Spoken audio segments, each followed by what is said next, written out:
Double J, Jeff Jarrett, here with a few of my pals to tell you about the total nonstop savings happening over at SaveWithConrad.com. Daniel Ortiz in Angelo, Texas. We had 4 large financial unexpected emergencies, and I knew that I needed something to give us a little more breathing room. And when he mentioned we can skip 2 house payments and wipe out credit card debt and loan debt, so that's exactly what I did. I called them, and it did change everything. Diane, she was awesome. She was professional, and the important thing with her is she listened. That's what made all the difference in the world. She was patient, and anytime that I needed to talk to her, she was there. She texted back. It was a different experience from any other place. Well, I can tell you the difference that it made was over $80,000 for us. It freed up that much. My credit score went up 126 points with Save with Conrad, which made it an 802. My name is Daniel Ortiz, and I freed up $80,000 with SaveWithConrad.com. In my world, it doesn't get any better than 5 stars. Find out how much money Conrad and his team can save you by strutting over to SaveWithConrad.com. So right now, strut on over to SaveWithConrad.com. NMLS number 65084, Equal Housing Lender. Woo!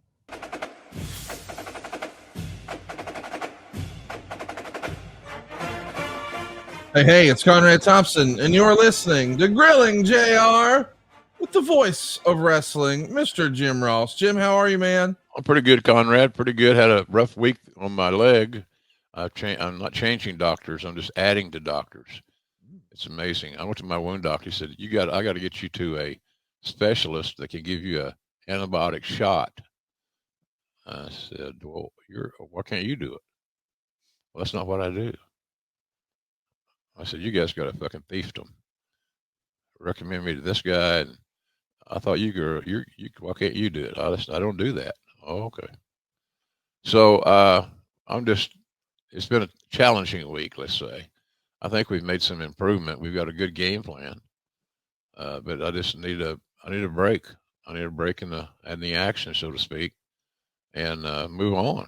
So it'll happen. I mean, I'm good doctors, good care, and if I don't get the results that we're looking for, I'll go to the Mayo Clinic and start over and see where it takes us. So, but I'm okay. I mean, it's going to be all right. It's just frustrating as heck to have to deal with this every day. And as you mentioned before we started taping, I've been dealing with this for well over a year. Almost 2 years. Yeah. I think when you first announced it publicly, it was October of 2021.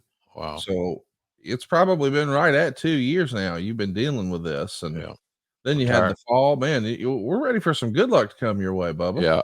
Yeah, no kidding. And then I have my sciatic, which is, I didn't realize how crippling that is. Man, my sciatic has just been driving me crazy, where there's like 3 days there that I had a hard time even walking to the bathroom.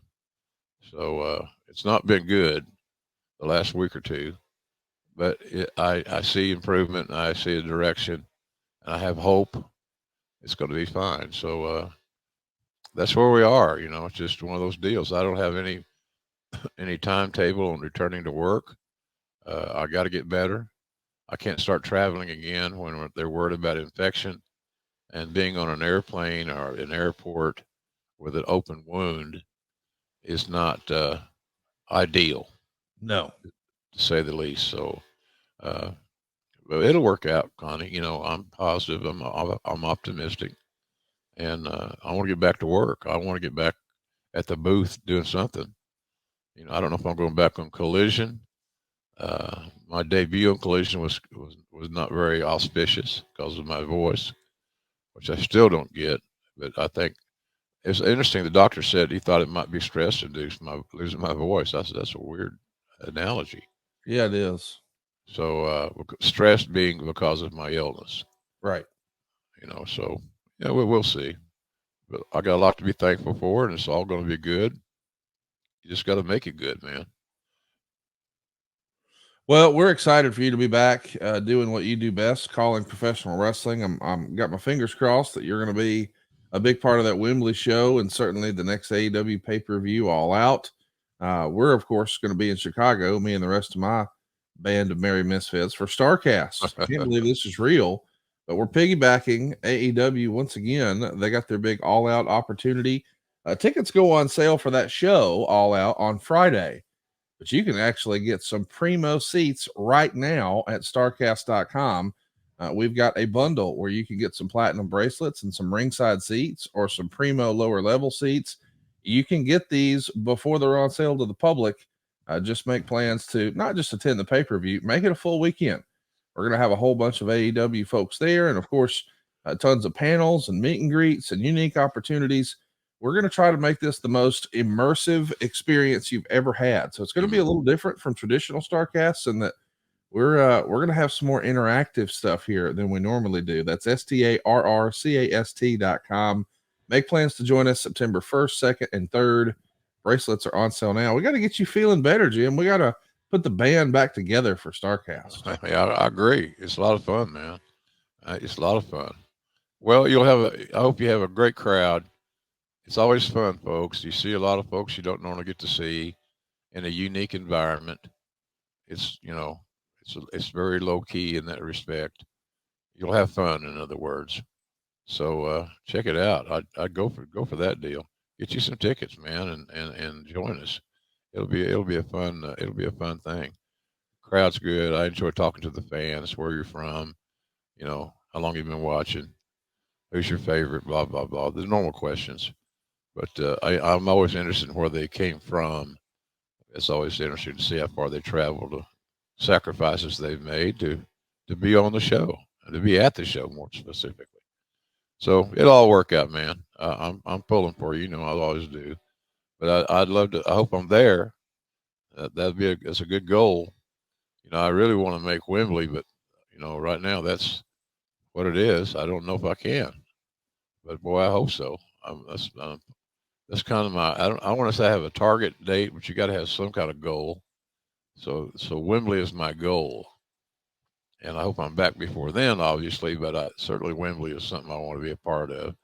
You help build a brand, and you have your first major show internationally. So why not? You want to be a part of the team. You want to help support the team and enjoy the success. Because it's going to be pretty impressive. We're going to have over 80,000 people there, legit. There's always been these big shows, Conrad, as you know, these fake numbers, and the numbers that we are talking about are real. That's right. And it's pretty cool now. You can go online, I guess, and look at how many tickets are sold and what tickets are available and things of that nature. So it's a very legit number. So I'm thinking with a walk up. And wrestling fans are notorious about having a last-minute decision-making opportunity. I think that will be well north of 80,000. That's going to look pretty impressive on television. Well, there's no doubt about that. It is going to be impressive, as I understand it. Well over 70,000 out right now, and I don't think they've even announced a match yet. So that's just going to continue to build. Of course, AEW this weekend is building towards Battle of the Belts 7. Which if you're an old school wrestling fan, you got to love. It's a live wrestling special on Turner. And when we think of that, we think about the originator of that concept, Clash of the Champions for Jim Crockett Promotions. And that's our topic today. We're going to be talking about Clash of the Champions 2 today. We covered the first Clash of the Champions, like 3 years ago. And you can check that out in the archives over at Grilling JR on YouTube.com. But man, there was such a buzz about that first Clash of the Champions. Yeah. Which I guess we should add some context. Was originally a counter strike, if you will, to what the WWF had done to their Starrcade program for Jim Crockett Promotions. They made sure that, hey, you know what? We're going to go ahead and counter program your big show. So you created Survivor Series to mess with us. Well, we're going to create Clash of the Champions and give it away for free to mess with your WrestleMania. So it went head to head with WrestleMania 4. And now here we are doing Clash of the Champions 2. I guess with the success of the first one, the business brain kicks in and says, well, why wouldn't we do another one of these, right? Right. Yeah. Make it an annual affair. Yeah. Make it an annual affair and put it on the calendar for going forward. It was fun to do. It always got you excited because of the live element. Excuse me. You knew you didn't have a net, and I know that first one. I can't remember who I worked the second one with. Was it Shivani? But nonetheless, I know Shivani and I worked together on the first one in Greensboro. Was it Greens? I think it was Greensboro. Anyway, but it was always fun to do those shows. I enjoyed them a lot because of the fact that they were live. You know, you can't go back and redo. You can't go back and rethink. So let's rock and roll here. So I enjoyed those shows. They always had, I always left there thinking that we gave them a good show. Shows were always solid. You know, It is a some were better than others, Conrad, like any other series of events. sure. But I enjoyed the hell out of them. It happened back 35 years ago, June 8th, 1988, at the James L. Knight Center in Miami, Florida. It is yourself, Tony Schiavone, and Bob Caudle handling the broadcast duties there. There's 2,400 fans in the building. The rating, it gets a 4.8 on TBS. And this is an interesting time for the company. I think everybody listening to this knows that, you know, by the end of 88, the music is going to stop for Jim Crockett Promotions, but we don't know that yet here in June. We're still battling and knee deep in the battle. And we're also launching new syndicated programs. You know, now with the acquisition of Bill Watts territory, we have a much bigger syndicated network. We're even going to launch the main event show. I know that you were going to be pretty involved in syndication for both Watts and Turner. Were you involved in launching the NWA main event show? Yeah, yeah. It was a team effort. We all were passing through the kitchen, adding our ingredients. Uh, this one was a kind of a hard show because obviously behind the scenes, a lot was weighing heavy on Jim Crockett and his company, and it was tense. You could tell it was tense. Didn't know quite what it meant, but we knew something was up at some point in time, sooner than later. Little did we know it was going to, you know, create WCW and as its last stand or its final, final, form. So it was good. I like I said, I enjoyed it. And again, I thought we had some good shows. I really did. I had a lot of fun. I enjoyed working with Tony. How could you not enjoy working with Shivani and Caudle? I mean, golly, that was just a night off, so to speak. So it was fun. It was fun. All those shows were fun. This one was a fun show too, which we'll talk about. The debut of this main event show. So to recap, we're launching a brand new syndicated show called Main Event, NWA Main Event, which makes sense. We're trying to leverage our syndicated network we've established for both Jim Crockett Promotions and Bill Watts UWF. So the first show that we're going to promote on all of our other shows to say, hey, be sure to watch NWA Main Event.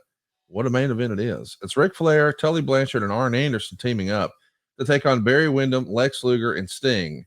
That is not something that we saw a lot on like the TBS show, the 605 show. So Right. to launch a new show, that's about as loaded of a main event as you can possibly get. And what's interesting about that show in particular to me is not only are you doing the commentary for that show, you're also doing the ring announcing.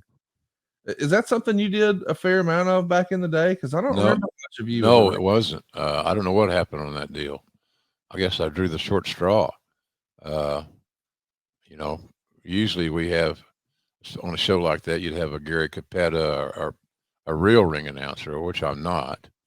No, that was but you know, you just you throw in with whatever they need, and they needed a ring announcer that night, so there you go, and so it created more on cameras, I guess you could say. I don't know why I did it. I guess we're short-handed, and like I said, I was first man up on that regard.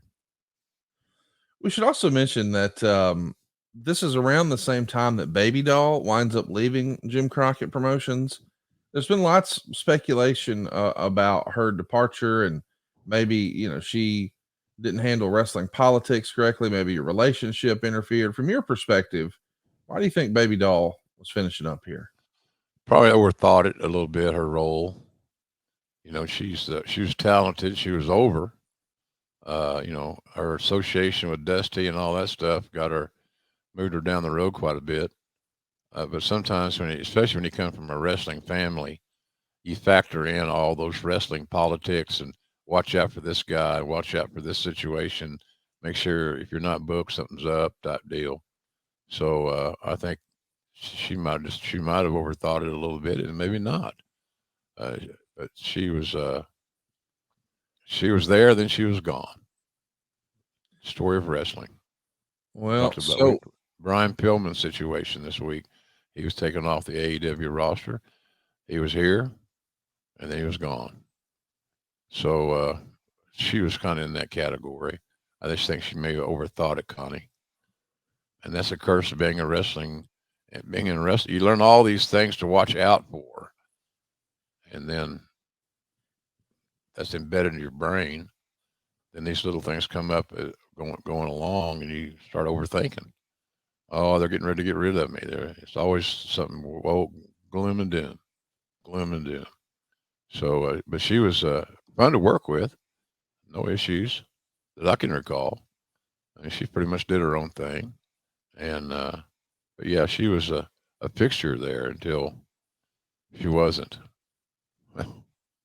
Well, you mentioned Brian Pillman. Let's touch on him for a minute. He is making the news as you and I are recording. It looks like his contract was not renewed, so I don't think it's necessarily a release as much as it is, hey, we're just not going to renew your contract. So his time in AEW seems to be done for now.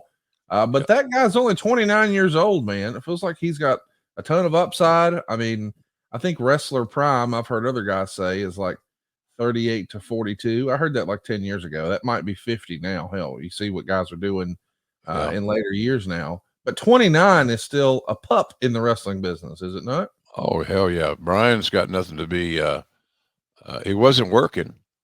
So he has nothing. He's not losing any ring time. He'll have plenty of opportunities. He just got to structure his journey and be smart about the decisions he makes and get all the in-ring time that he can. Wrestle as many matches as he can schedule. So, but he's going to be fine. He's just got to have his plan and work it. So his careers took a minor tumble, but not one that you can't get up from. So I have a lot of confidence he's going to end up being very successful in wrestling. And for somebody that's an indie guy and you want a good match on your show, he'll provide that. Oh yeah. And once the word gets out that that's always a consistent thing, he can work heel or baby face. He can do all the spots. You know, he's got a lot of charisma. So I think he's going to be just fine at the end of the day. Yeah, I mean, you take a look at a guy like Matt Cardona and you see how he's been able to reinvent himself post WWE. I'm pulling for Brian. 29 years old, man. He's got so much upside, and I think everybody listening to this thinks the world of his dad. And we've not seen the best of Brian Pillman Jr. yet, so can't wait to see what's next for him. And at the time, I was intrigued by what you guys were doing with Dusty Rhodes creatively.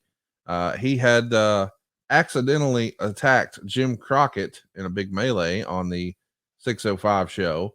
And when he accidentally hit Crockett, well, that's enough for JJ Dillon to come out and cut one hell of a promo and campaign that the NWA should suspend or ban Dusty Rhodes. Well, the suspension does come down. It's 120 days that Dusty's been ordered to leave professional wrestling, which of course we know is a way to bring back the Midnight Rider persona. You had seen that, or at least heard about it down in Florida. What do you think of dusting off this idea here for JCP? I hope it works.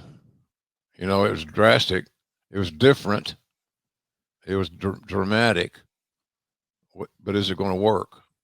Do the people watching and the fans care enough about Jim Crockett that they can make that transition to have empathy for him, therefore justify this suspension, and then have a bigger build-up for the Midnight Rider?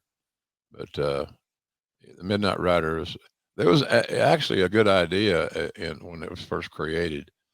Sometimes we go back to the well too often, and I think the Midnight Rider situation was certainly that. But there you see it.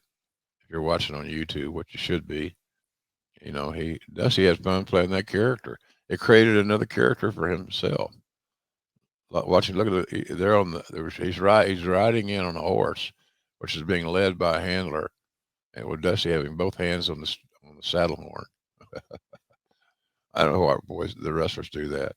They put themselves in an environment that they're not used to, and they look tentative or awkward. It almost, you could say, which of these two men are afraid of horses? So that's Dusty. But I don't think he was afraid of horses. But bottom line is that it didn't look good. It wasn't good. But we shot it anyway. And but yeah, it's fine. It's hey, we were looking for things that might work, and I think collectively we all thought, well, maybe the Midnight Rider gimmick will work. Let's keep our fingers crossed. Let's talk a little bit about something else you're going back to the well on, not just the Midnight Rider, but the Crockett Cup concept. We're getting ready to build towards the third Crockett Cup, which will feature Nikita Koloff taking on Ric Flair for the NWA title.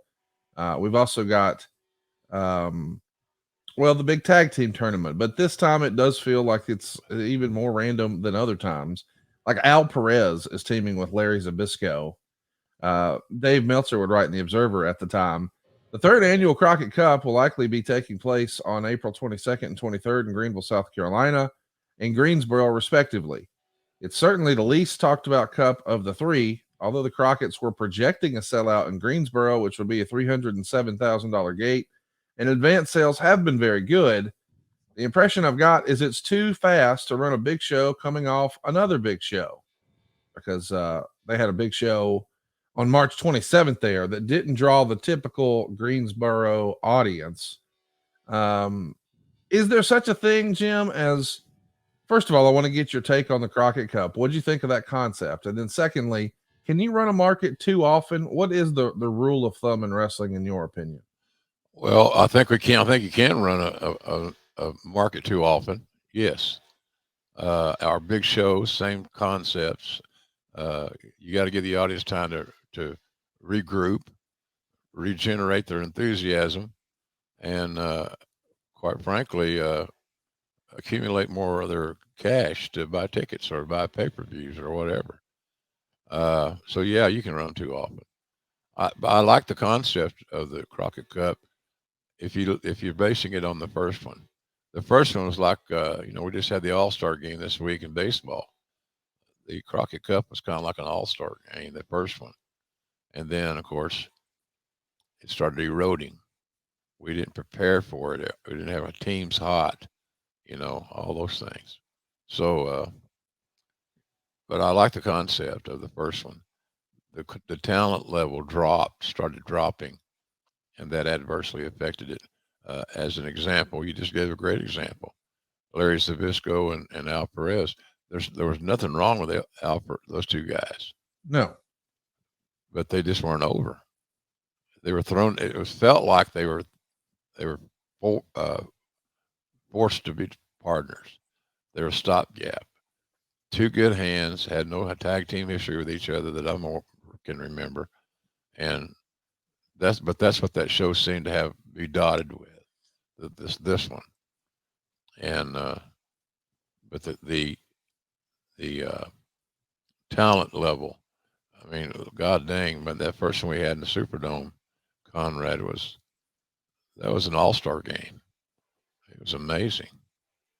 And I don't, so I guess it's just hard to gather that many world-class talents, not world-class Dallas, but, in the sense of having a great roster that you could promote. This show was deep. It was deep. And, the thing you worry about in those shows where you got stars versus stars or finishes, how are we going to, how much politics is involved, and there's a lot of it. Well, can we do a DQ? Can we do a count out? And whatever. So it was just all the creative was, I'd say if I was in Dusty's role, a giant pain in the ass because you had to acquiesce to so many people's egos. Well, we also have to deal with the expansion opportunity. I mean, we're still head to head battling Vince McMahon, and more than just pay per view versus free TV specials. There's an arena battle going on. And frankly, Vince is trying to do whatever he can to keep you guys blocked out of certain buildings, including the Nassau Coliseum. When they accept a booking from you guys, Vince says, well, we're never running this building again. And if that doesn't draw super awesome, well, they're going to say no thanks. And that seems to be the writing on the wall. Because if you take a look at what happened in Boston on April 15th, you guys ran, the NWA ran a Boston Garden show. There's only 5,000 fans there and a $62,000 gate. But the main event is loaded up, man. It's an 8-man cage match with Dusty and Sting and Barry and Lex Luger taking on Ric Flair and Tully Blanchard and Arn Anderson and Ivan Koloff. But this is WWF territory, and it's never maybe more evident than at the end of that show.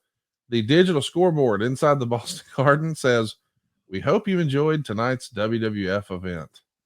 Wow. Talk to me a little bit about this battle of the buildings. I mean, this was big business back then, right? Yeah, and they had Ed Cohen. They had Ed Cohen sitting in that booking chair. WWF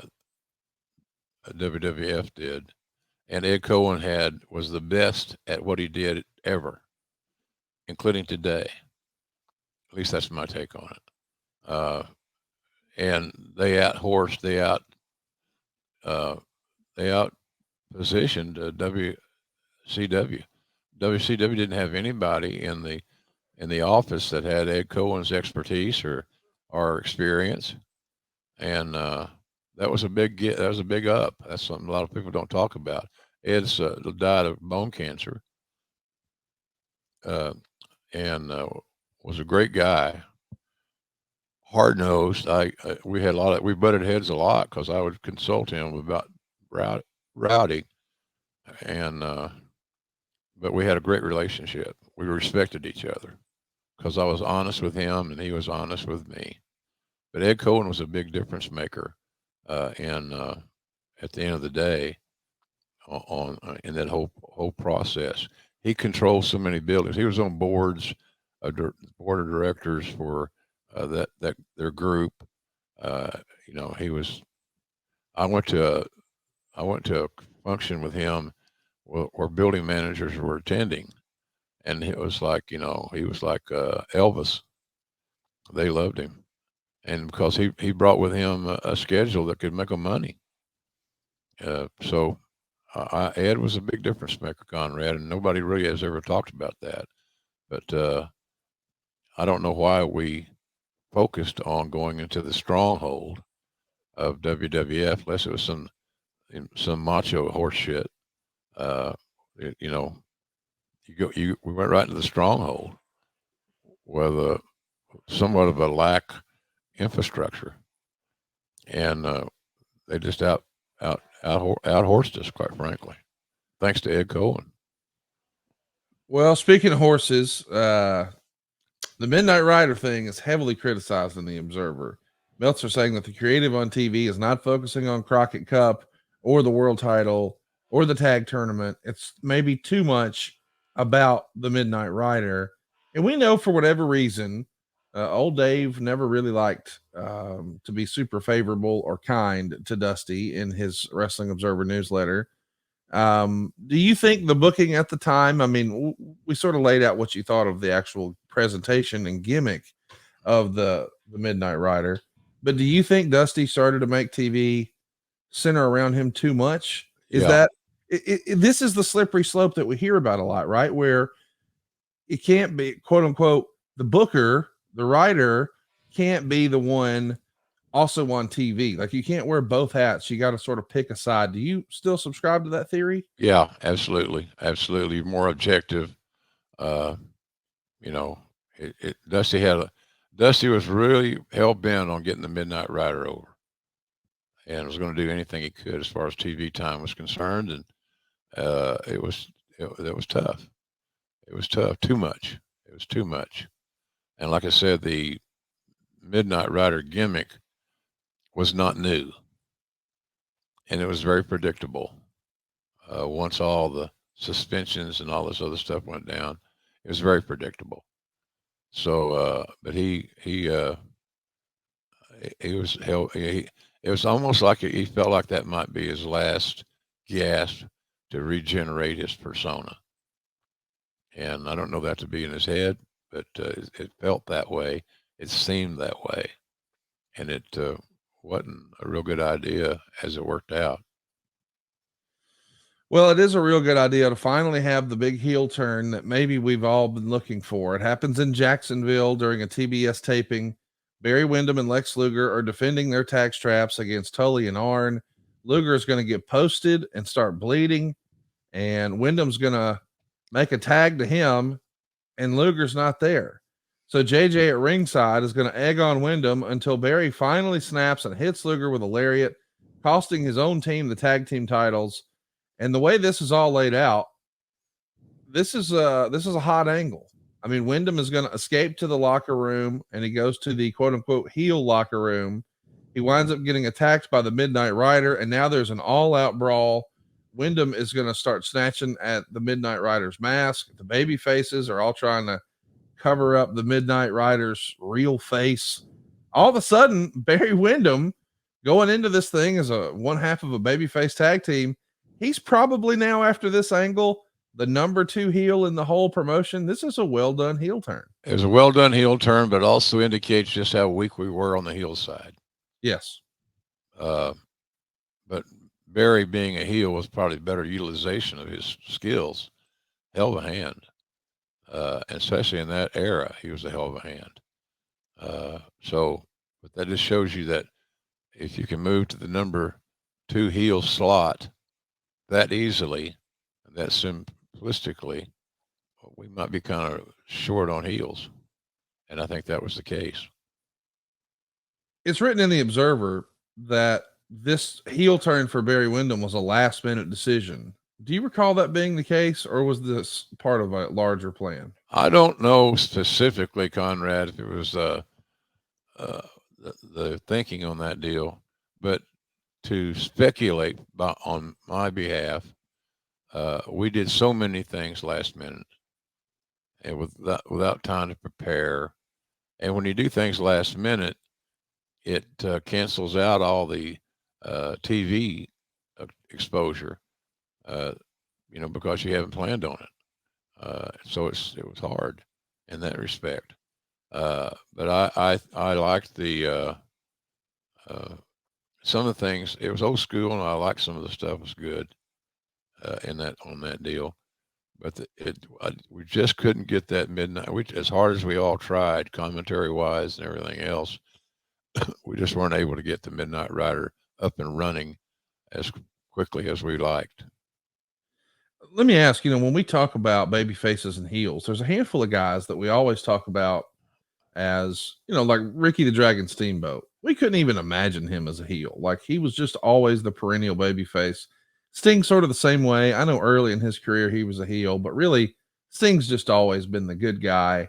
Did you have a preference for Barry Windham? You thought he was better as a heel or a baby, one way or the other? Well, it's going to be hard for him to ever be the number 1 baby face with Sting on the roster. Yeah. So maybe the best positioning for Barry would have been as a villain. And that would be my preference. He's a wrestling heel. He could work with anybody. He had great name identity. He knew how to be a heel. His dad was one of the best heels in history of wrestling, Blackjack Mulligan. So, I thought it was the heel thing was the right thing to do. Let's talk about the Crockett Cup. The first night in Greenville, we get nearly a full house, around 4,500 fans paying $53,000. The second night in Greensboro that we thought would be this huge show is attended by 8,500 fans, but maybe not what it once was. And one of the big attractions on night 2 is we get Midnight Rider taking on JJ Dillon, which is kind of fun because if you recall, it was JJ who came out front and said, we've got to ban Dusty Rhodes. And that led to the creation of the Midnight Rider character, at least from a JCP standpoint. And Meltzer had this to say. It's time for the Midnight Rider show, starring the greatest wrestling legend in his own mind of all time, the Midnight Rider. JJ Dillon cut his head off and got clobbered with the cowbell 5 or 6 times in 4 minutes and 15 seconds of a massacre before getting pinned. Considering every wrestler has to get Dusty's angle over, you would think there would be interest in the match. Dusty got cheered when he came out, but no more than the Fantastics and less than the faces in the 2 previous matches. This bloodfest had no heat at all. Man, I thought it was okay, but my goodness, Dave is just slaughtering Dusty here. Do you know how Dusty felt about Dave? We know how Dave felt about Dusty back then. Dusty didn't talk a lot about it, Connie, at all, but his thoughts were not positive, obviously. So no, he hasn't. He was never. He wasn't. Meltzer was not talked about a lot, except in a derogatory manner. Well, and it may have been because of things like this. I mean, once upon a time, Dave was not nearly as objective, and I know some people would argue he's not now, but check out this recap of the Nikita Koloff match here from the Crockett Cup. What can you say about Nikita Koloff that hasn't been said? He can't wrestle. He's not over very big. Nobody cared about this match. He's not a drawing card. There's a joke among certain wrestlers of certain federation, none of whom work here, that whenever JJ goes to kiss Dusty's ass late in the afternoon for the 4th or 5th time that day, he can't do it because Nikita's feet are in the way. Ric Flair carried this bum for 30 minutes and 8 seconds, and the fans weren't even into it, although it was a collection of the same predictable spots. Yes, with Nikita, there is no room for improvising. If you can make it watchable, which this certainly was, then you've earned your money.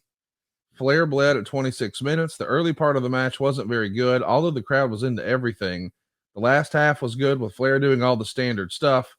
Flair tossed him over the top rope for the DQ, 2 3/4 stars. See, that's a good. I want to stop you right there, Conrad. That's an example of poor decision making on the finishes. Yeah. There's no reason that Ric Flair should not have just pinned or submitted Nikita. No reason at all. Instead, we took the easy way out with a flat-ass DQ finish. It didn't do the champion any favors, and quite frankly, it didn't do Nikita any favors. But that was done to appease the talent, make sure the talent's happy. Well, sometimes in the way you book or cast, you can't make everybody happy. The guys that are doing the honors should be happy they got a job and they have the opportunity to perform in a high-level match. But that's not, ego's getting away. And Nikita just, that was housekeeping for Dusty. Make sure Nikita's cool. And all the while you're half-assed ignoring arguably the greatest wrestler of all time with a DQ finish that the fans thought was the shits. The match was good. There was nothing wrong with the match. It was as good as it was going to get based on who was in there. But to have a DQ finish, I was disappointed in. I thought that was the wrong thing to do. Well, the finals of what's going to turn out to be the last Crockett Cup for a long, long time until Billy Corgan comes around is Tully Blanchard and Arn Anderson in a losing affair to Lex Luger and Sting. And Meltzer would say that the crowd was hotter than any other match on the show for this. They came here to cheer the baby faces. They want to cheer their heroes, Lex Luger and Sting. And it is fun to think about, just a couple of years prior, man, these guys weren't even on the program, but now here they are, and man, they're getting over like Rover, and fans are here to cheer for them. So this is the end of the line for the Crockett Cup, but this is not the end of the line for those two guys. They're going to go on to enjoy a lot more success. But sending the fans home happy has become a Crockett Cup staple. Of course, the Road Warriors won it the first year, Dusty and Nikita the second year, and now Lex and Sting. They got that right, man. That's a hell of a tag team. Yeah, it is. A great look. If you're building a babyface tag team, that's not a bad place to start. great, great images, charisma, youth. Again on the YouTube, there's the two young guys, and wrestling is a young man's game. Take it from me. At least that's the perception that these guys were. They were good, and I don't know. I thought it was I like that decision. These two guys went. It may have seemed predictable to some, but I thought it was the right call. I thought it was the right call too. But even Meltzer has to say that maybe this isn't the best idea. He has suggestions like limiting the thing to 16 teams, so you've got just 8 tag team matches, and then the world title match, and that could be a full card. But he also says after 3 years, without one sellout to their credit, Crockett has to reevaluate this tournament. And of course, that's not necessary. It doesn't even exist by 1989. Something else that's not going to exist moving forward is the opportunity to run Nassau Coliseum. Titan is going to make them exclusive. And now that Crockett has lost that building, he's now deciding that he doesn't need to keep the New York TV. Allegedly, to be on WPIX, he was paying $6,000 a week. And I'm just curious, Jim, how did that sort of business ever make sense? Like, if you're only going to run this building every so often and fans aren't turning out in droves, they're not sellouts, that's really not sustainable to spend $300,000 a year in 1988 dollars just to have TV there, right? I wouldn't think so. You're going to run that market maybe what 3 times a year? 3 times a year, I would guess, somewhere in that vicinity. It was just so important to have a presence in the number one market, and I think that's more of the motivation. On the deal, we're in New York, so and with that network, that station, WPIX had a lot of muscle. They were been around. They got ratings and etc. People could find them. They weren't lost in the whole mess. So I think it was just basically to have a TV show in the New York market in this during this growth period. Yeah, I mean, now because they've also backed up on their LA TV. So Crockett, which don't get me wrong, still has TBS. But as far as your syndicated markets, there is no more Crockett in New York. There's no more Crockett in LA. Here in America, those are your two, biggest markets. So to not be in those markets, certainly you're still in Chicago and everywhere else, but to not be in those two, are you as big of a national player as maybe you thought we would be? Somebody who's still hoping to make a run, though, is Rip Morgan. He's going to come into the company, teaming up with the Sheep Herders. We haven't spent a lot of time talking about Rip Morgan. What did you think of Rip Morgan's work, and how was he in real life? He was a good kid, respectful. He was mentored by Luke and Butch, 2 great old pros. Big kid. But essentially, if you're, again, using a baseball analogy, since it was Hall of Fame week, he was a good 7 or 8 hole hitter. I didn't think he would ever be a big time main eventer. Maybe I was wrong in my assumption, but he was good on the card, solid, could work. And when he worked with the Sheep Herders, because they were getting up there in age, he could take more of the bumps. He was young, youthful, but a nice kid, but not a main event star ever. Well, let's talk about a main event star in Dusty Rhodes, because just as quickly as the Midnight Rider came in, he's out. Paul Bosch is going to come on the program on WTBS and say that he went to the board of the NWA and convinced them to reinstate Dusty.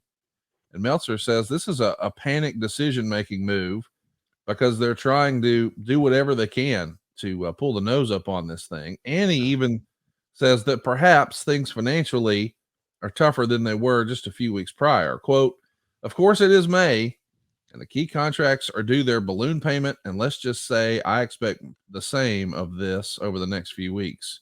So he's insinuating that things are getting tight financially. Yeah. Were you hearing that same sort of thing in the summer of '88? Yeah, it's scary because you didn't know who was going to be on the team and who wasn't, who was going to get their check on time and who wasn't. So, yeah, that was kind of the whispers around that things didn't look good right now. We got to draw some money. We got to get something hot. Hence, Midnight Rider. It's almost sounded like desperation booking. You know, we should have gone with the young guys, Sting, Luger, you know, and the guys that could work. Arn and Tully should have been featured more, even though they were on TV a lot. It was generally losing. So they needed to.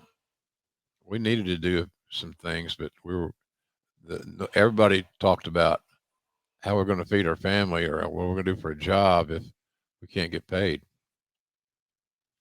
I feel like we should give everybody a heads up, Jim. We're hearing a little bit of buzzing on your side, and you told me before we clicked record today that they're actually replacing the windows in your whole doggone building right now. Is that right? Yeah, we had an assessment, which I did. I'd never been familiar with the assessment visit, but it cost me.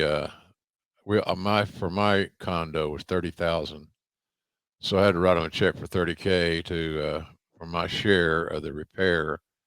And they haven't got to my condo yet, but God, I hope they're getting close because I'm so sick and tired of hearing that buzzing and that hammering and all that stuff.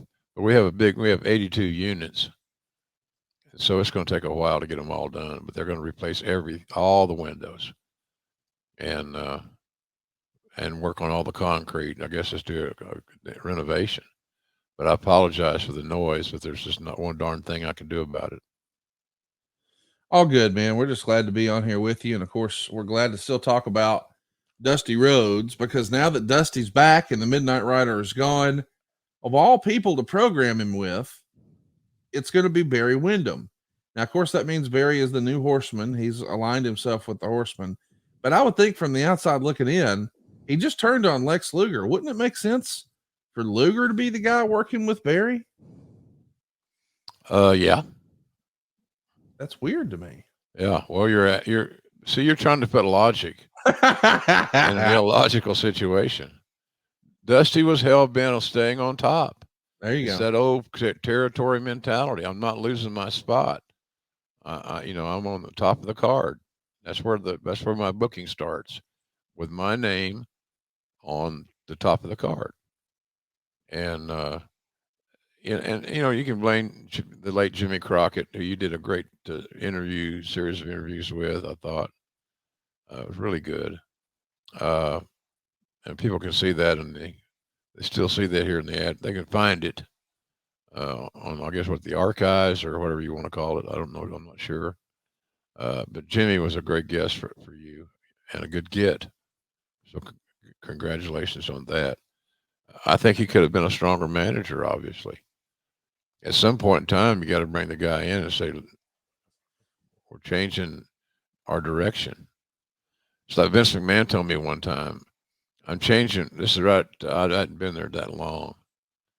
I don't know why it came up, but anyway, he brought me in to let me go. I had like 3 months left on my contract, and that would have been in '94, I believe. And he said, very simply, very quickly, succinctly, I am changing my plans, and you're not in them. So I got futured, let go, and that's all I got. You're too Southern, you're too fat, you're too this, you're too that. I don't like that. You did this, you shouldn't have done that. There was nothing. So I left there knowing I didn't have a job, but not knowing why I didn't have a job, which gets to be a little frustrating. But he was a strong manager. That's what he wanted. Jimmy Crockett would have made more decisions like Vince McMahon as far as not being afraid to ruffle feathers and appease all the boys. Vince didn't go out drinking with the guys. Dusty or Jimmy had, he'd load his plane up. It was a big party in the sky. But he was the most popular guy in school when he was doing that. And I don't know that he necessarily needed to have that image. We should talk about this Clash card as we start building this Clash card. It's a little different from the first Clash, but before we do, let's talk about that management you were mentioning with Jim Crockett. Meltzer would write this in the middle of May. I'd almost be remiss to not be commentating on the rumor swirling through the wrestling world that Ted Turner is going to buy the NWA. All I know is no deal has been completed, but the rumors are flying everywhere about what may or may not happen. If such a deal is completed, Jim Crockett would still run the wrestling operation. However, the rest of the family wouldn't be as involved, as it would be their stock that Turner would be buying out. There's been a ton of speculation, particularly about Dusty Rhodes, should this happen, but it's all premature. Were you hearing that same thing in May? Does that sound right timeline wise? Yeah, that feedback, I believe, I was guessing, came from the late Jim Barnett. Okay. Barnett was the confidant of Meltzer, and confidant may be the wrong word. Hell, I don't know, but they talked because Barnett told me they talked, and Barnett always wanted to cover all his bases, and he did more often than not. But he was deeply involved in that deal. I'm sure he'd love to have broken the story. My God, what a deal. This is tearing their business upside down. Well, he turned the business upside down all right. It's just funny how you get a successful business like Turner, which AEW is on now, and proud of it and happy for it. They didn't prepare the infrastructure of WCW because they were inexperienced in that area. The product knowledge was lacking, and so it's wrestling. Oh hell, this is a good guy versus a bad guy, just wrestling. And nobody took in consideration the contracts, budgets, the chemistry in the locker room.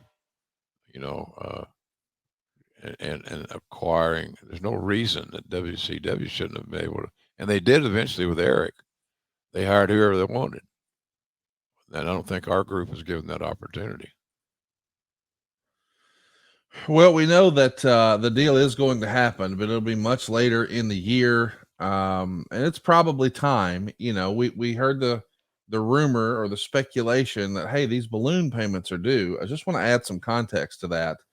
Way back when WrestleMania 3 sort of changed the wrestling landscape, WWE also at the time was putting out action figures, and guys like the Iron Sheik were supposedly making like $80,000 a quarter just on the royalty from the action figure. There was no pay-per-view at the time that Jim Crockett Promotions could compete with that would stand up to WrestleMania. And they certainly didn't have the merchandising and licensing and LJN toy line and all those sort of things. So the talent is sort of looking across the street and saying, I might make more money over there. And as I understand it, Crockett came to them and said, okay, we won't have a show as big as WrestleMania, but they're only running one pay-per-view a year. We're going to run 4. You'll make more money with us, and I'll put you on a guarantee. So the guaranteed money thing became a thing here on Jim Crockett's watch, not the narrative that we've often heard that it didn't happen until Nitro. That's not reality. It was happening here. But the way it happened is the guys would get paid on the houses as they went. Right. And then if there was a shortfall, Crockett had a balloon payment due. So if he told the guy, I'll pay you $500,000 a year, and now he's only paid them $300,000 throughout the course of the year based on their regular house show pay and what have you, he owed that fella $200,000. That's a daunting task to have to pay for, especially if Vince has been trying to undermine all your pay-per-views. So he's kind of in a no-win situation and maybe has painted himself into a corner. Is that fair to say? The painted yourself into a corner idea is probably closer to accurate. Yeah. As anything. He speculated on a bull market. Yes. And it died on him. Yes. And the other thing, it wasn't just 1 or 2 guys. It was, 3 or 4, just 6 or 8 guys probably, Connie, that was owed money. And cumulatively, using your $200K shortfall as a raw example, he's probably on the hook for well over $1 million. That's a lot. You know, you got to pull that money out of your account and write checks to talent, and that's a lot of cash, man. As you said, that's a lot of money, and so it was a bad business plan. On the surface, and from day one, it seemed like a decent idea. Nonetheless, it wasn't, because he didn't have the money to pay his tab. It's a tough deal, and maybe because of the financial woes, he's taking his eye off the ball creatively. I mean, that first Clash of the Champions was something else. Ric Flair versus Sting.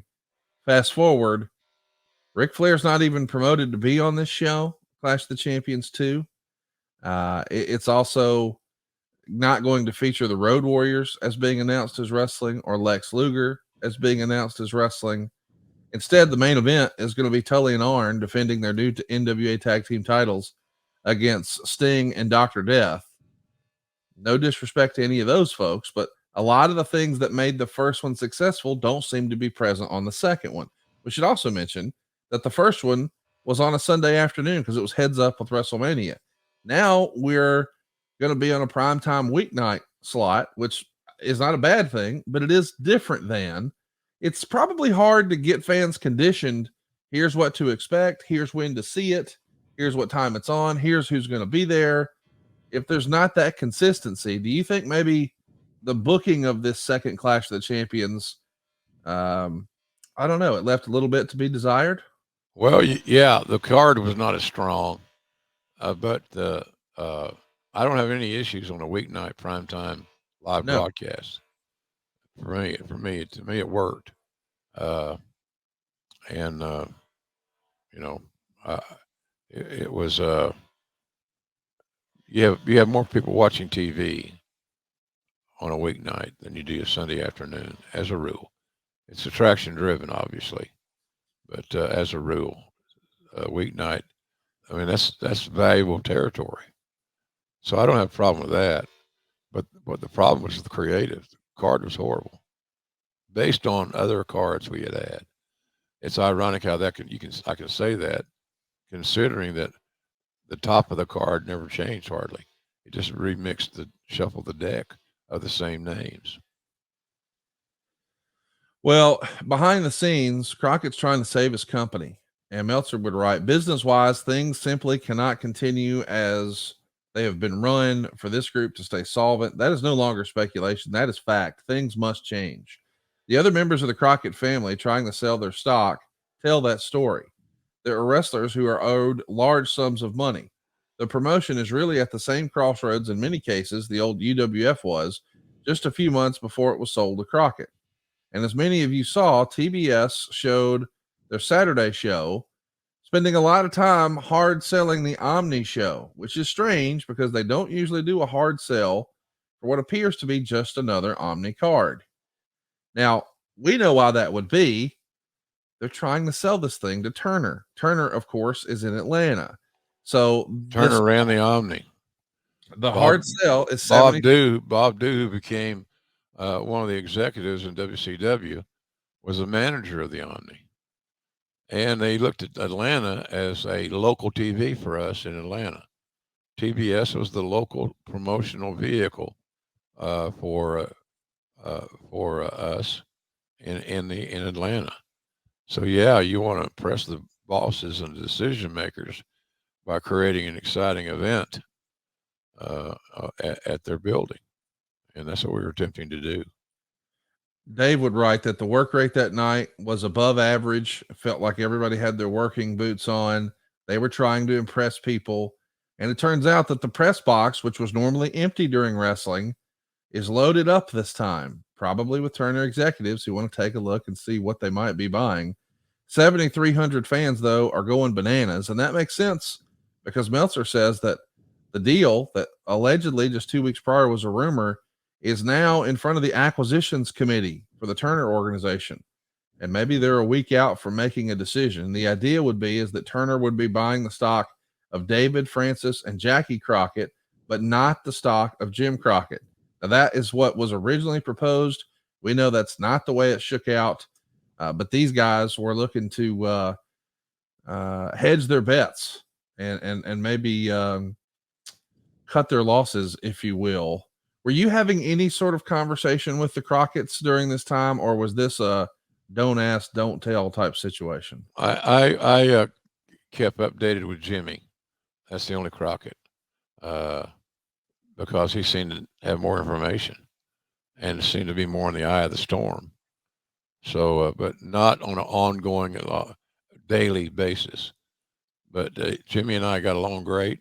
He liked me. I liked him. I like working for him. So we had good communication, and that helped the situation a lot.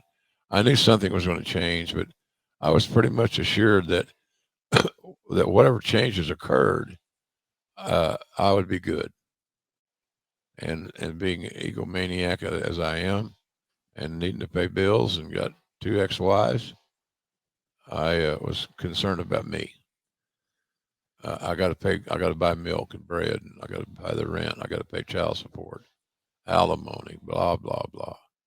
So, and I'm not. That's my fault. That was me making bad decisions. But nonetheless, Jimmy was a good guy to me, and assured me that no matter what happened, they're going to need an announcer. And he said, "You're the best announcer in the business," and that really helped me a lot. It moved me along and made me feel better. How stressed was Jim during this era? Horribly stressed. So I felt bad for him. He was usually kind of jovial and upbeat and cracking jokes a little bit.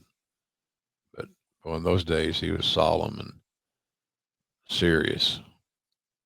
He had so much on his mind. I felt so bad for him. He's seeing his family business evaporate. Right. And that's a hard pill to swallow, Conrad. Hard pill to swallow.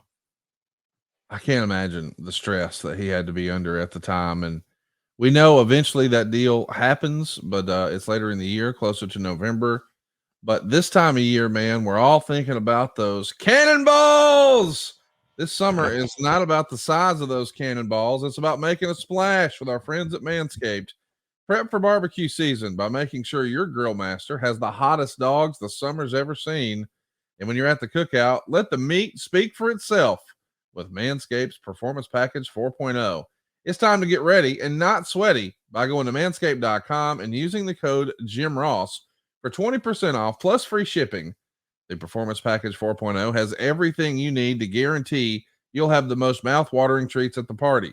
They've built the ultimate bundle for your summer grooming, talking about the Lawnmower 4.0. It features an advanced skin-safe technology that's going to make sure that you're not going to get any color on your gimmick.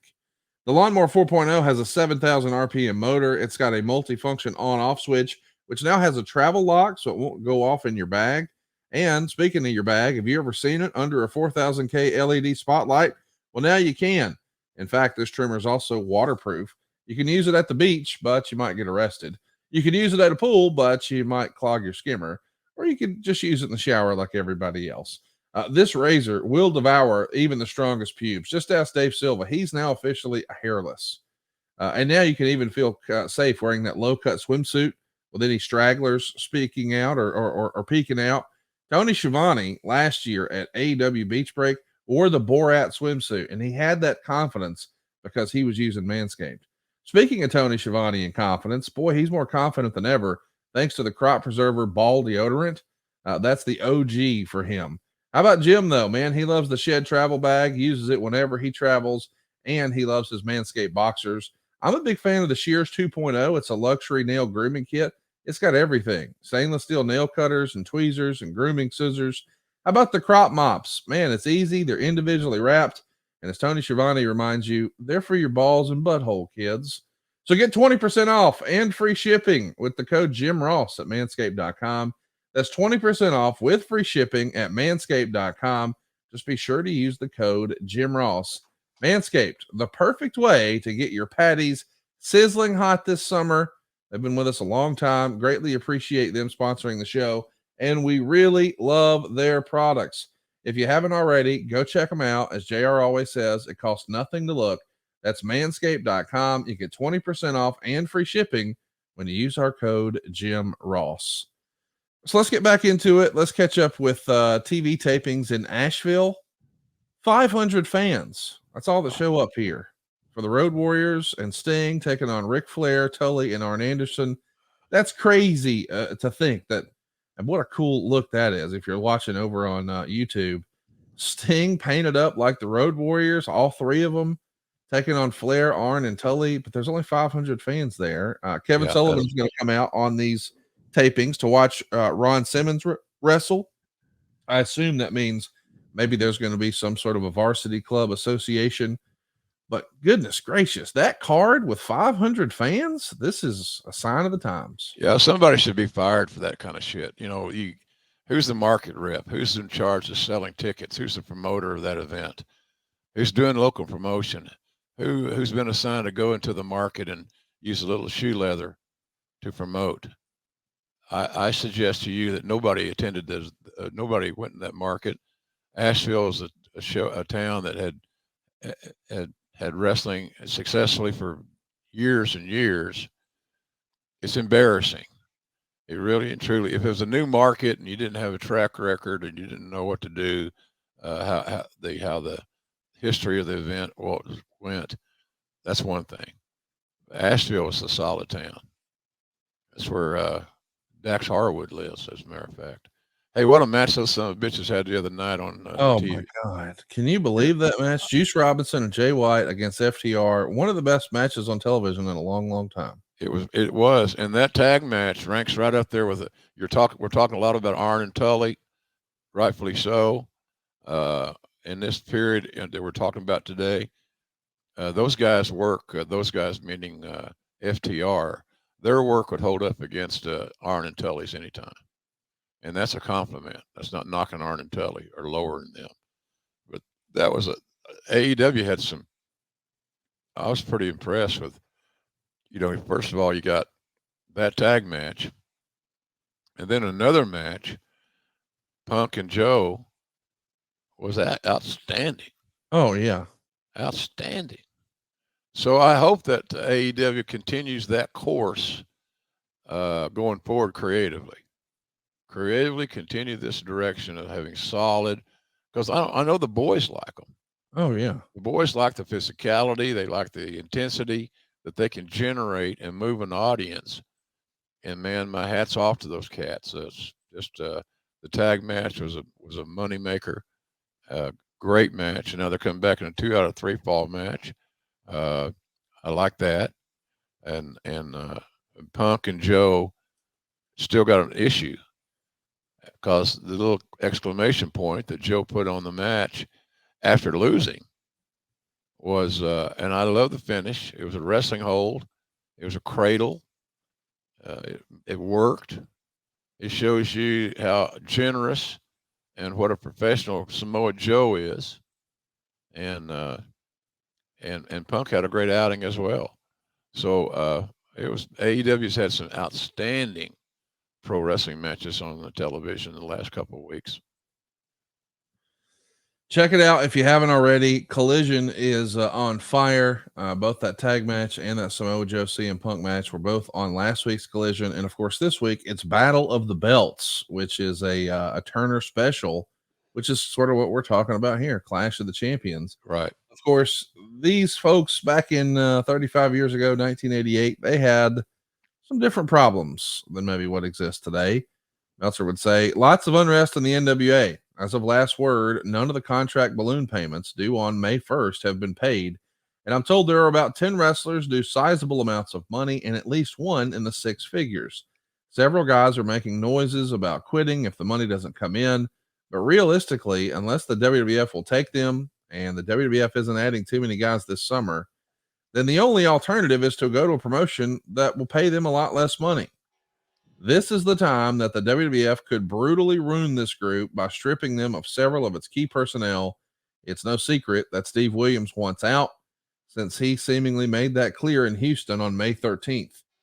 As a result of that, he's been pulled from the main event of the Clash of the Champions. He'll be replaced by Dusty Rhodes, who will team with Sting to take on Tully and Arn. That is fascinating to me. Again, number one, I want to talk to you about Dr. Death. Were you tight with him here? Was he venting his frustration with his pay? Was he one of those guys on a balloon payment? What do you recall of that, if anything? Yeah, he was. Yeah, I was close with him all along till he died. Well, you know, he was making huge money in Japan, kind of coddled, and that's a funny word to use in pro wrestling, but he was so well respected. He was treated specially. He was treated like a main event guy. I think he felt in WCW that he was not perceived or considered a main event guy. And why, I have no damned idea. He wasn't a good politician. He didn't do a lot of campaigning. He thought that his work should stand on its own. Right. And, you know, he was unhappy. So, you know, when you're a friend of somebody, their happiness is something you should be concerned about. Yeah. You know, no matter in life or whatever, man. So he was, I hate to see him leave because I thought he could be a star there. And he was not going to be given that chance. And he knew that. And I don't know how he knew it, maybe instinctually. I don't know. But he just felt very unwanted in that company. The booking on the surface doesn't seem to make much sense. It feels as if, you know, and I know Lex is probably one of these guys who's due a balloon payment, but it feels as if Dr. Death is out, and I don't know candidly why he ever would have been in, why wouldn't it be Lex Luger teaming with Sting to take on Tully and Arn? I mean, Lex and Sting just won the Crockett Cup, so they've proven that they're a viable tag team. Lex was looking for an opponent after Barry Windham turned on him. The people who took those tag straps from him, it makes sense for him to say, hey, I want those belts back from these guys who stole them. And my good buddy Sting, he could be my tag team partner. That's not what we do. Instead, it's Dusty Rhodes. Now, Luger does have another story that's going to take place on this program, but my goodness, what a missed opportunity. Who was the loudest about griping about these balloon payments being missed? Would that have been Tully or the Road Warriors or someone different? I think that crew, Yeah. you know, Horsemen, Yeah, are going to be owed a lot of money. And because Jimmy took care of them, and on the front side of that deal with the balloon payment concept, but they had money coming, and those guys had budgeted that money that they were owed into their daily existence. Let's build a pool. Let's add a bedroom to the house or whatever. A lot of them had committed monies in their personal life, and that was not good. That was not good at all. So but a lot of guys complained. It wasn't just the Horsemen. A lot of guys complained. I don't know if complaining is even a good term. They were concerned about getting paid. right. I don't know if it's a complaint. They knew what they knew what they were owed, and so it was just a cluster. And you know, I'm a big guy. You heard me talk about it a lot. That the locker room, the happiness or the camaraderie, whatever you want to say, in the locker room is imperative. It's no different than a sports team. No different than the Crimson Tide or the Oklahoma Sooners. You can't have a locker room full of unrest and separated. You got to be together. And we didn't have any togetherness at that point in time in Crockett. Kevin Sullivan is going to kidnap Precious and put a spell on her while Ron and Jimmy Garvin are wrestling Mike Rotundo and Rick Steiner. Yeah, he put a spell on her. Jimmy Garvin is going to do a fantastic promo on TBS, admitting that Precious was his wife and really adding a lot of heat to this feud. You know, the whole put a spell on. I understand that maybe something like this once worked in Florida.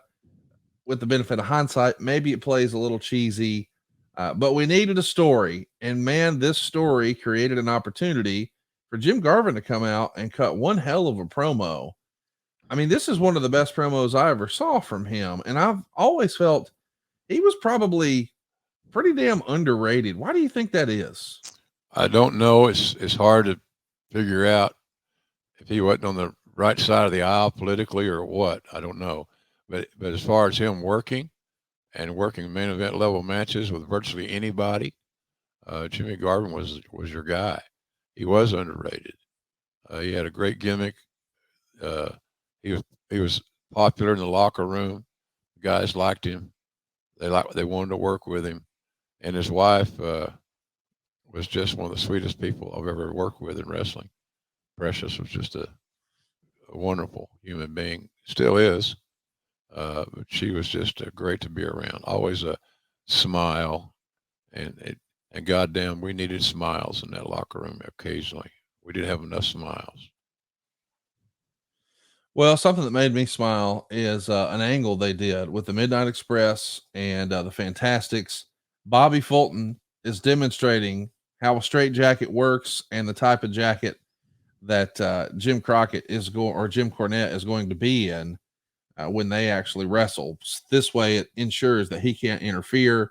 Of course, once the straight jacket is on, rather predictably, here come the Midnight Express. They just lay waste to these guys. And then Cornette cuts a fantastic promo saying, if we can't beat you guys, we'll never be on TV again, sort of thing. It's simple, but man, it works, especially when you've got great performers and a great mouthpiece like Jim Cornette. No? Yeah, one of the best ever. Yeah. And he's still talking, Connie.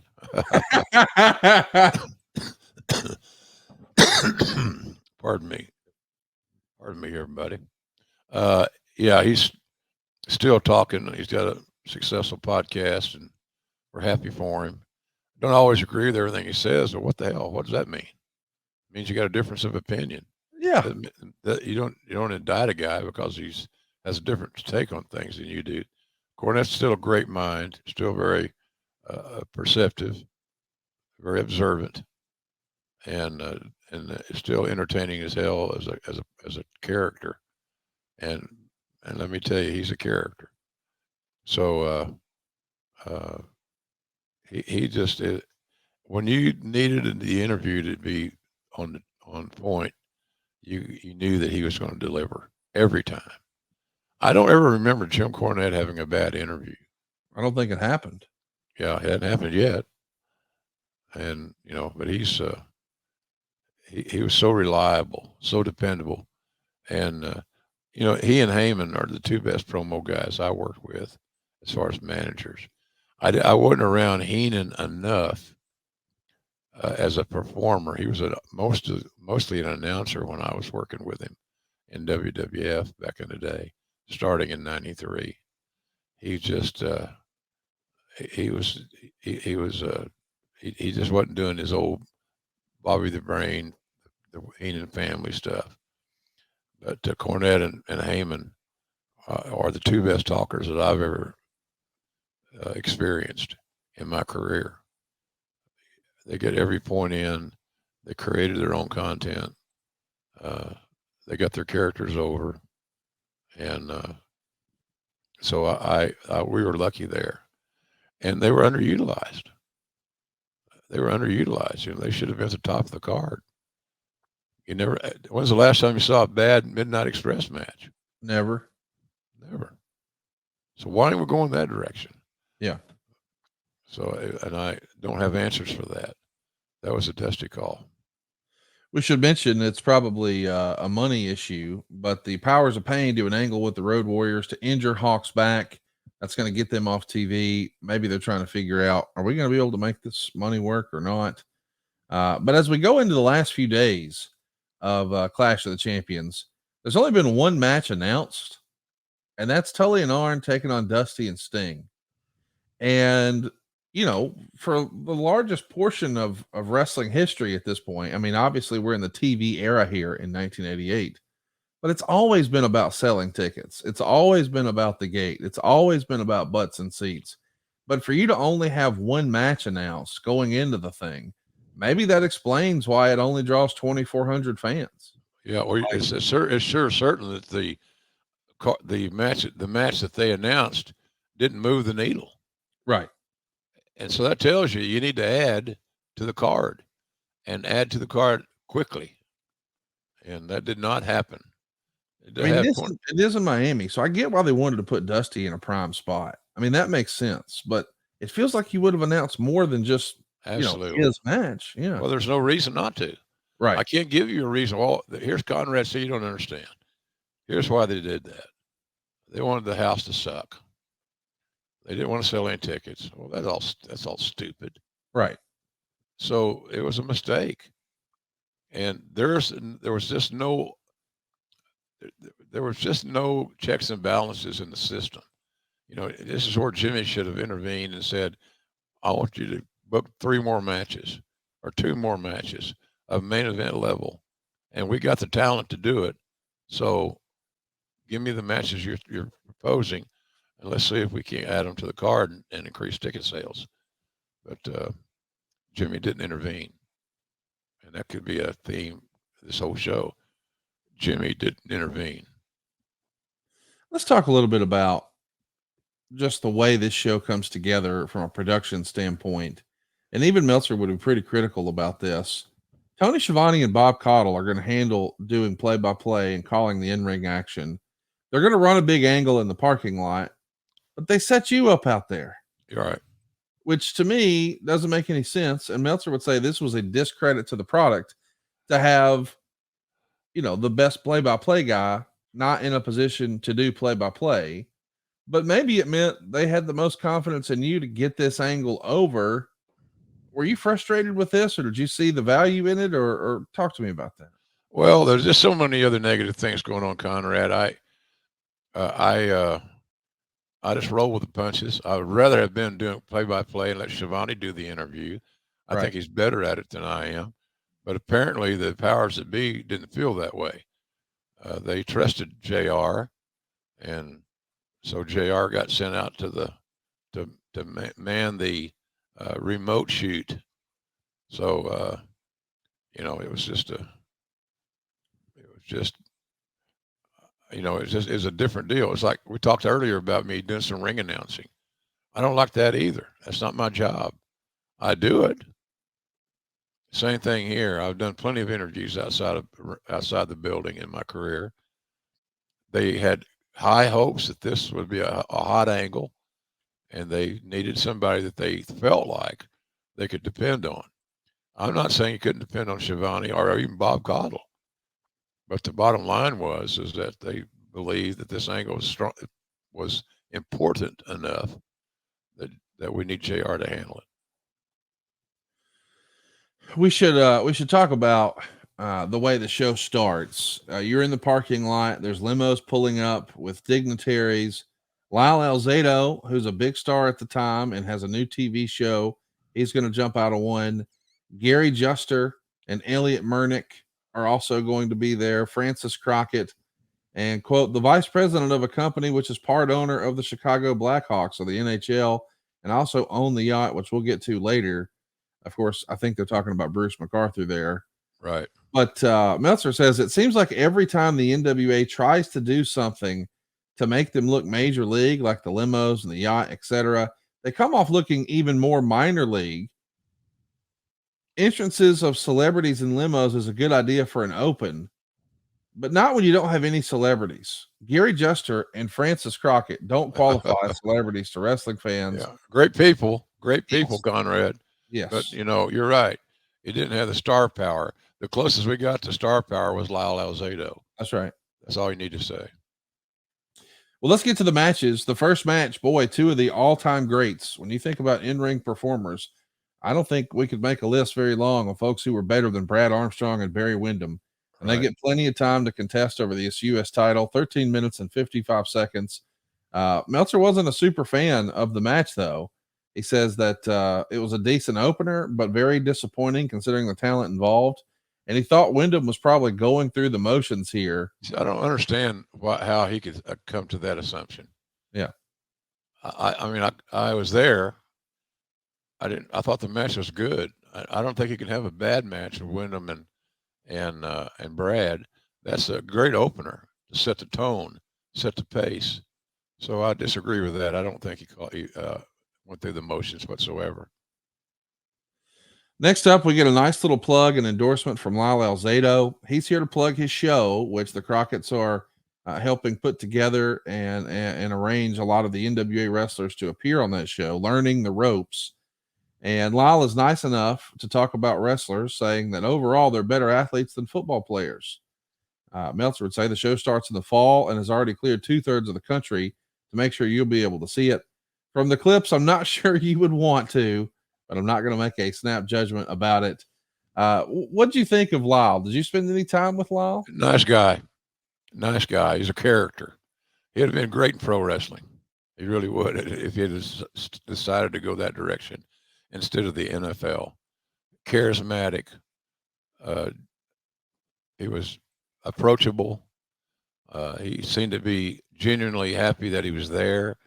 He knew that if he could attract the wrestling fans to watch his show, that'd be a win. So I enjoyed our experience with Lyle. He was, like I said, he was very approachable and a nice man. The Rock and Roll Express are coming out to do an interview announcing they were back.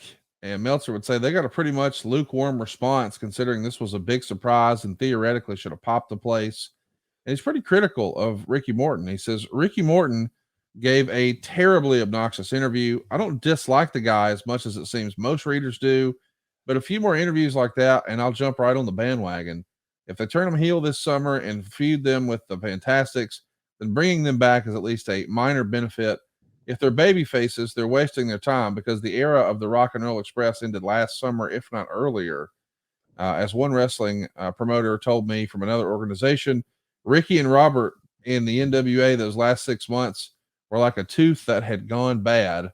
I've always been fascinated by that because it does feel like in 1986, man, they were selling out as much or maybe more than Flair and Dusty.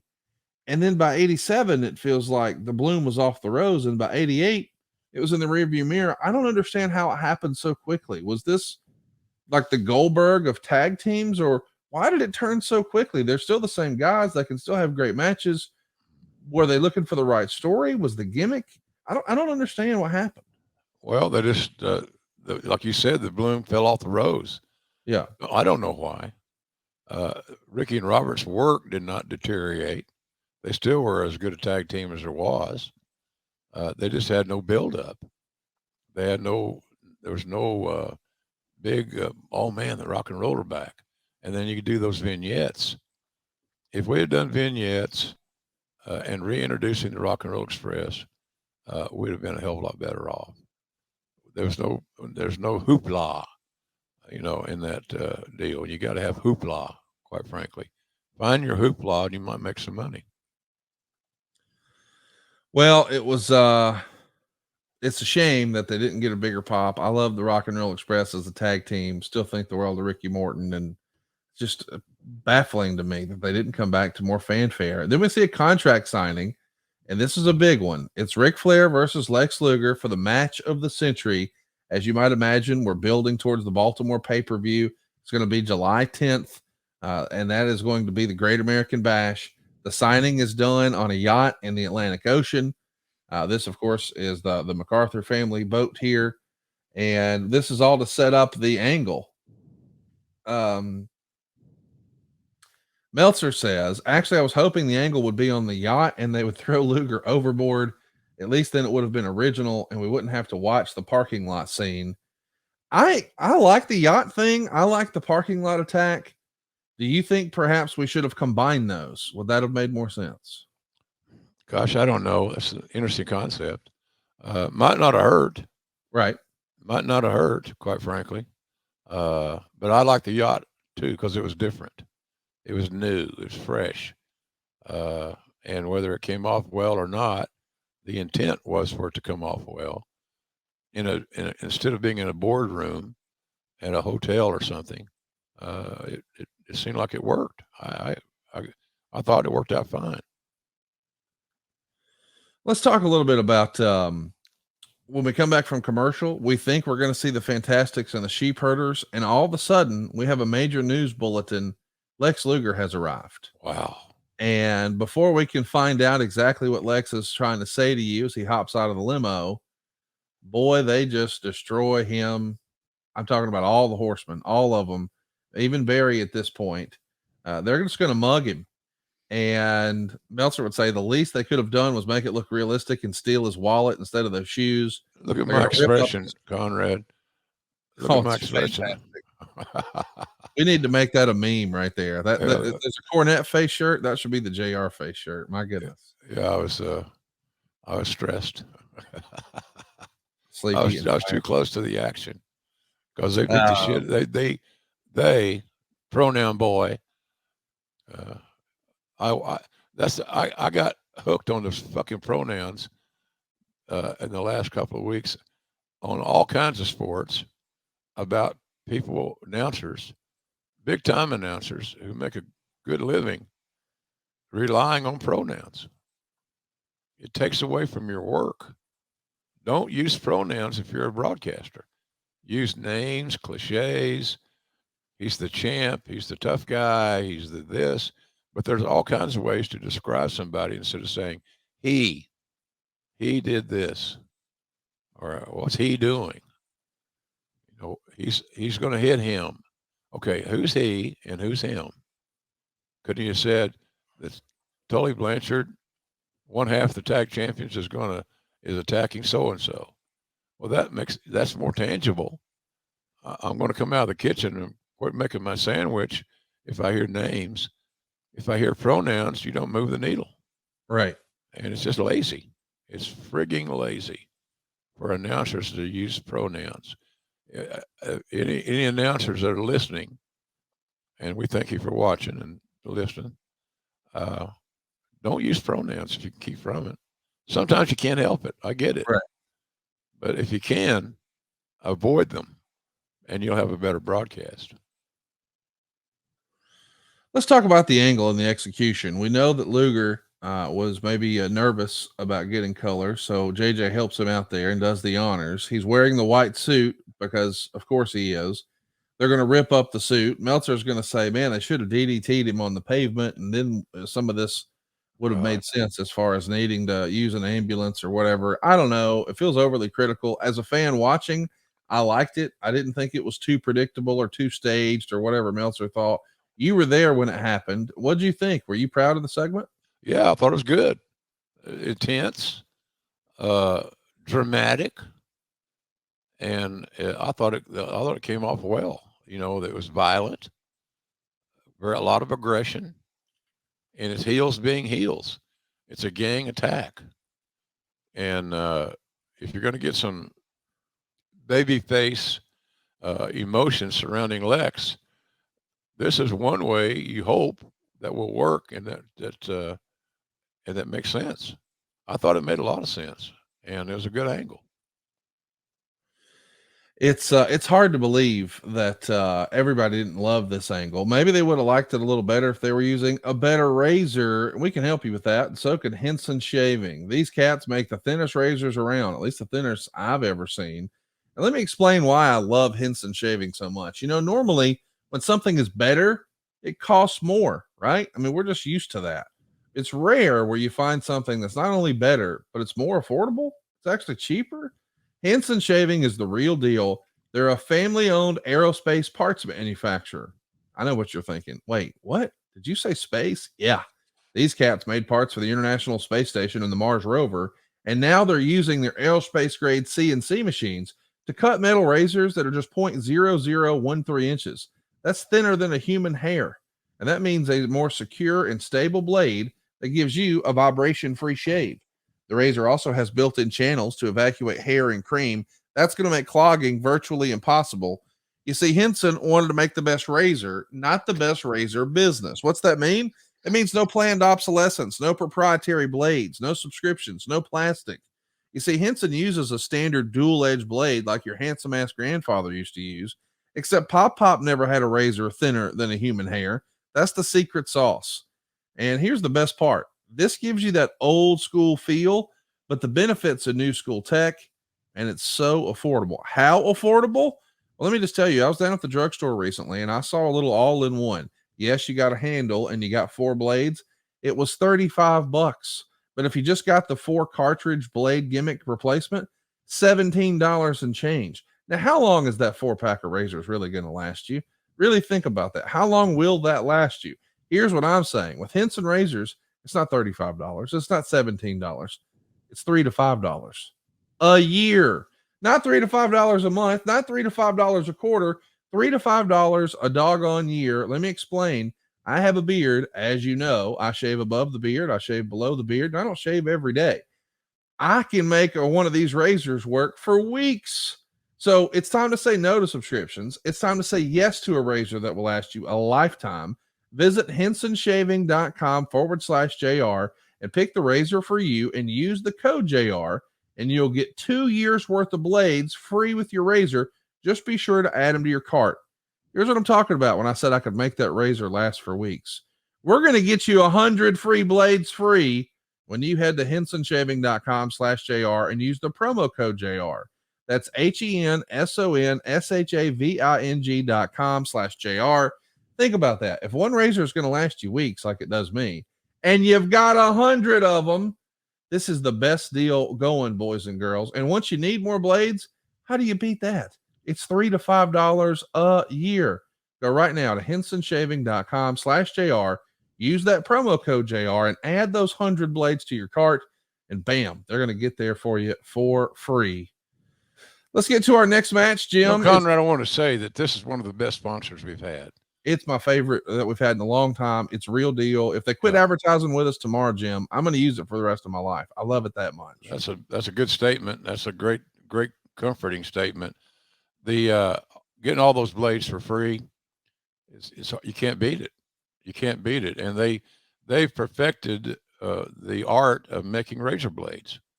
So I would certainly, if I were you guys, so if you shave, you need hensonshaving.com and /JR, and you get 2 years worth of blades free. So this has been one of our great additions to our sponsorships, and we appreciate them and very much for having the confidence and the faith in us to sell their products for them.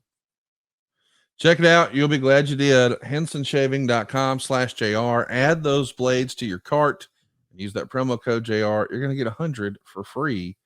Next up, the Fantastics are going to retain their U.S. Tag Team titles over the Sheep Herders, and it's the best match on the show. And that's right. These are the Sheep Herders you know as the Bushwhackers.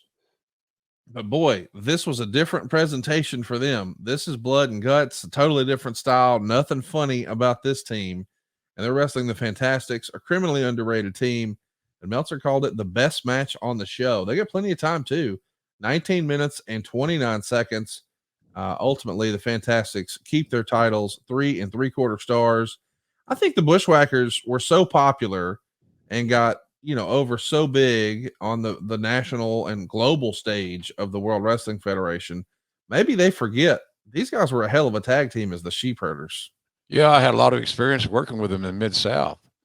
Cowboy loved them because of their propensity for violence, and they loved to be aggressive. The thing about being a heel is you can't be afraid of your audience.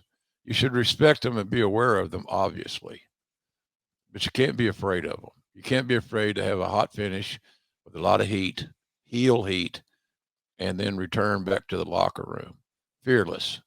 And Luke and Butch, God bless Butch, he passed away this year. They had no fear. They were great heels. And they worked a lot with the Fantastics back in those days in Mid-South. So the two teams had great chemistry. They liked they like working together. That's very important. It's hard to have success in a ring if you are not happy you're there, or you're not happy who you're there with, more specifically. So these guys always delivered. Great chemistry. The ugly, brutal, vicious bad guys against the quintessential babyface tag team.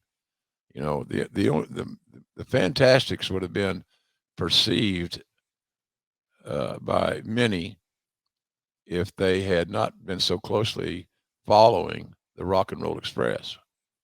Some people thought that was too much alike. I didn't. I saw uniqueness in both teams, but it could have probably helped hurt them a little bit that they weren't standing on their own platform.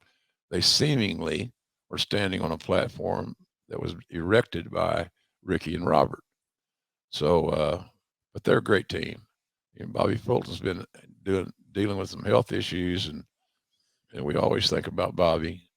Nobody was a bigger fan of the business than Bobby Fulton. Nice guy, and of course, Tommy Rogers has left us, and that's funny, Conrad. You got a guy like Bobby, or excuse me, um, I got to just say his partner.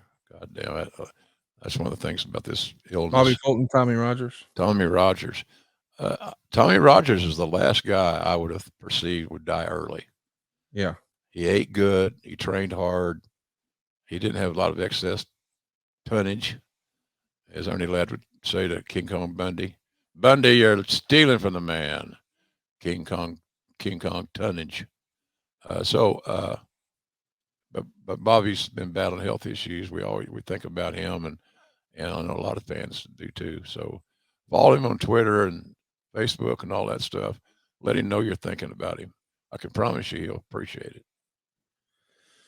Next up, the Garvins are going to take on Mike Rotundo and Rick Steiner. As you may recall, Kevin Sullivan is in a cage at ringside, and Jimmy Garvin's wife, Precious, is holding the key outside the cage. And the whole story is about how Sullivan apparently has some dirt on Precious. Precious doesn't want anyone to know about. So Sullivan has this sheet of paper that he promises, if you let me out of this cage, I'll give it to you. And so the match is sort of the backdrop for this angle. And eventually Sullivan convinces her to let him out. So she gives him the key. He gets himself out. And instead of handing her the sheet of paper like he said he would, wouldn't you know it, that damn dirty heel, he starts choking Precious instead. So Dr. Death runs down from the announcing booth to save Precious and runs the heels off. It's an interesting little storyline, I guess. But this is a stark contrast to the match before, where that's all about the match. This is all about the story. And you probably need a little bit of both on a good wrestling show, right? Yeah, obviously. And yes. Here's the thing. Looking at that graphic on YouTube with Doc holding Precious. You got guys, there's old Teddy Long. Teddy Long getting a cup of coffee, and deservedly so. But what you got is you got two talented guys like Doc and Jimmy, who heretofore were not booked very well. At least they're getting TV time. At least they're getting an opportunity, Conrad, to quote unquote get over and become relevant. And for that, I think it was a success because it got two guys back on the radar screen. Next up, we've got Nikita Koloff beating Al Perez by DQ in 11 minutes and 51 seconds. And Meltzer would go out of his way to be complimentary to Al Perez, saying that he's come around and he's a pretty decent worker. He gives it 2.5 stars. We've often joked on some of my podcasts that he's like the illegitimate father of Seth Rollins. Quite a look that he's got here. We know that he's going to get an opportunity to play the Black Scorpion in a couple of years and the whole Sting angle. Good hand. He doesn't decide to move forward with that. It feels like his career never really catches any more momentum. Did you spend any significant time with Al Perez? Any Al Perez stories you can share with us? Nice guy. He was a good hand. He's like a lot of talents. He didn't have quite enough charisma to get him over the hump. As far as the mechanics of wrestling and a skill set, he had everything you'd want. He had size, speed, agility, aptitude, but he just couldn't quite connect with the audience. We've talked about that a lot here, where you talk about a talent that got really, really close and was really, really good bell to bell, but for some crazy reason, that individual, male or female, just quite did not connect with his audience. And once you figure out how to do that, or if you can make that happen, a lot of your worries go away. But I think that was Al's issue. He didn't quite have enough charisma to get him over the hump. But as far as everything else was concerned, he had it. He just didn't He was never going to connect with that audience. So what happens when that occurs, Conrad, is you put a ceiling on yourself because you're only going to go so far without that charisma boost. But I always enjoyed Al. Al's always a polite guy, nice guy. So you want to see guys like that do well. At least he was on the card and getting an opportunity. Now it's time for our main event, and what a main event it is. Dusty Rhodes back in Florida, teaming with Sting to take on Tully Blanchard and Arn Anderson. The tag straps are on the line, and Meltzer, who we've established was very critical of Dusty, can't help but give him some flowers here. He says Dusty is over really big in Florida, more so than anyone else on the show. Dusty did his routine and got out, and in Florida, Dusty deserves to be the star of the show because he truly is a legend there. Arn gives Sting a DDT on the arena floor, and Sting makes a comeback 30 seconds later. That was stupid. The WWF ran Ricky Steamboat and Jake Roberts with a program for 6 months off of that move, and these guys are treating it as a transition. They're going to need a shotgun to get over in these angles if guys treat DDTs on the concrete like a 30-second stunning move. Terrible. The finish would see Wyndham run in and put the claw on Dusty while Tully, Arn, and this blonde-haired guy who was never mentioned beat up on Sting. Dusty juiced pretty good, and Barry had the claw on him in the aisle when they cut to commercial. Since this was the third angle on the show, and all three were carbon copies, I wasn't as impressed with the finish as I may have been another time. Still, it was good. 3.25 stars. The DDT on the concrete, that's a fair criticism, no? Oh, absolutely. Yeah. And using a DDT, even in today's world, it's one of the more popular transition spots. And it's not a transition hold, it's a finish.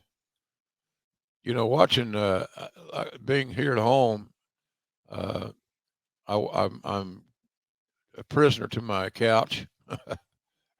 Imagine that. And watching a lot of TV. But damn, man, I see stuff, and I watch a lot of wrestling because I'm a fan and I love it. And it loves me, I hope. But doggone, man, I don't know. I don't know where I was going with that. But, you know, Dusty was the star of that show.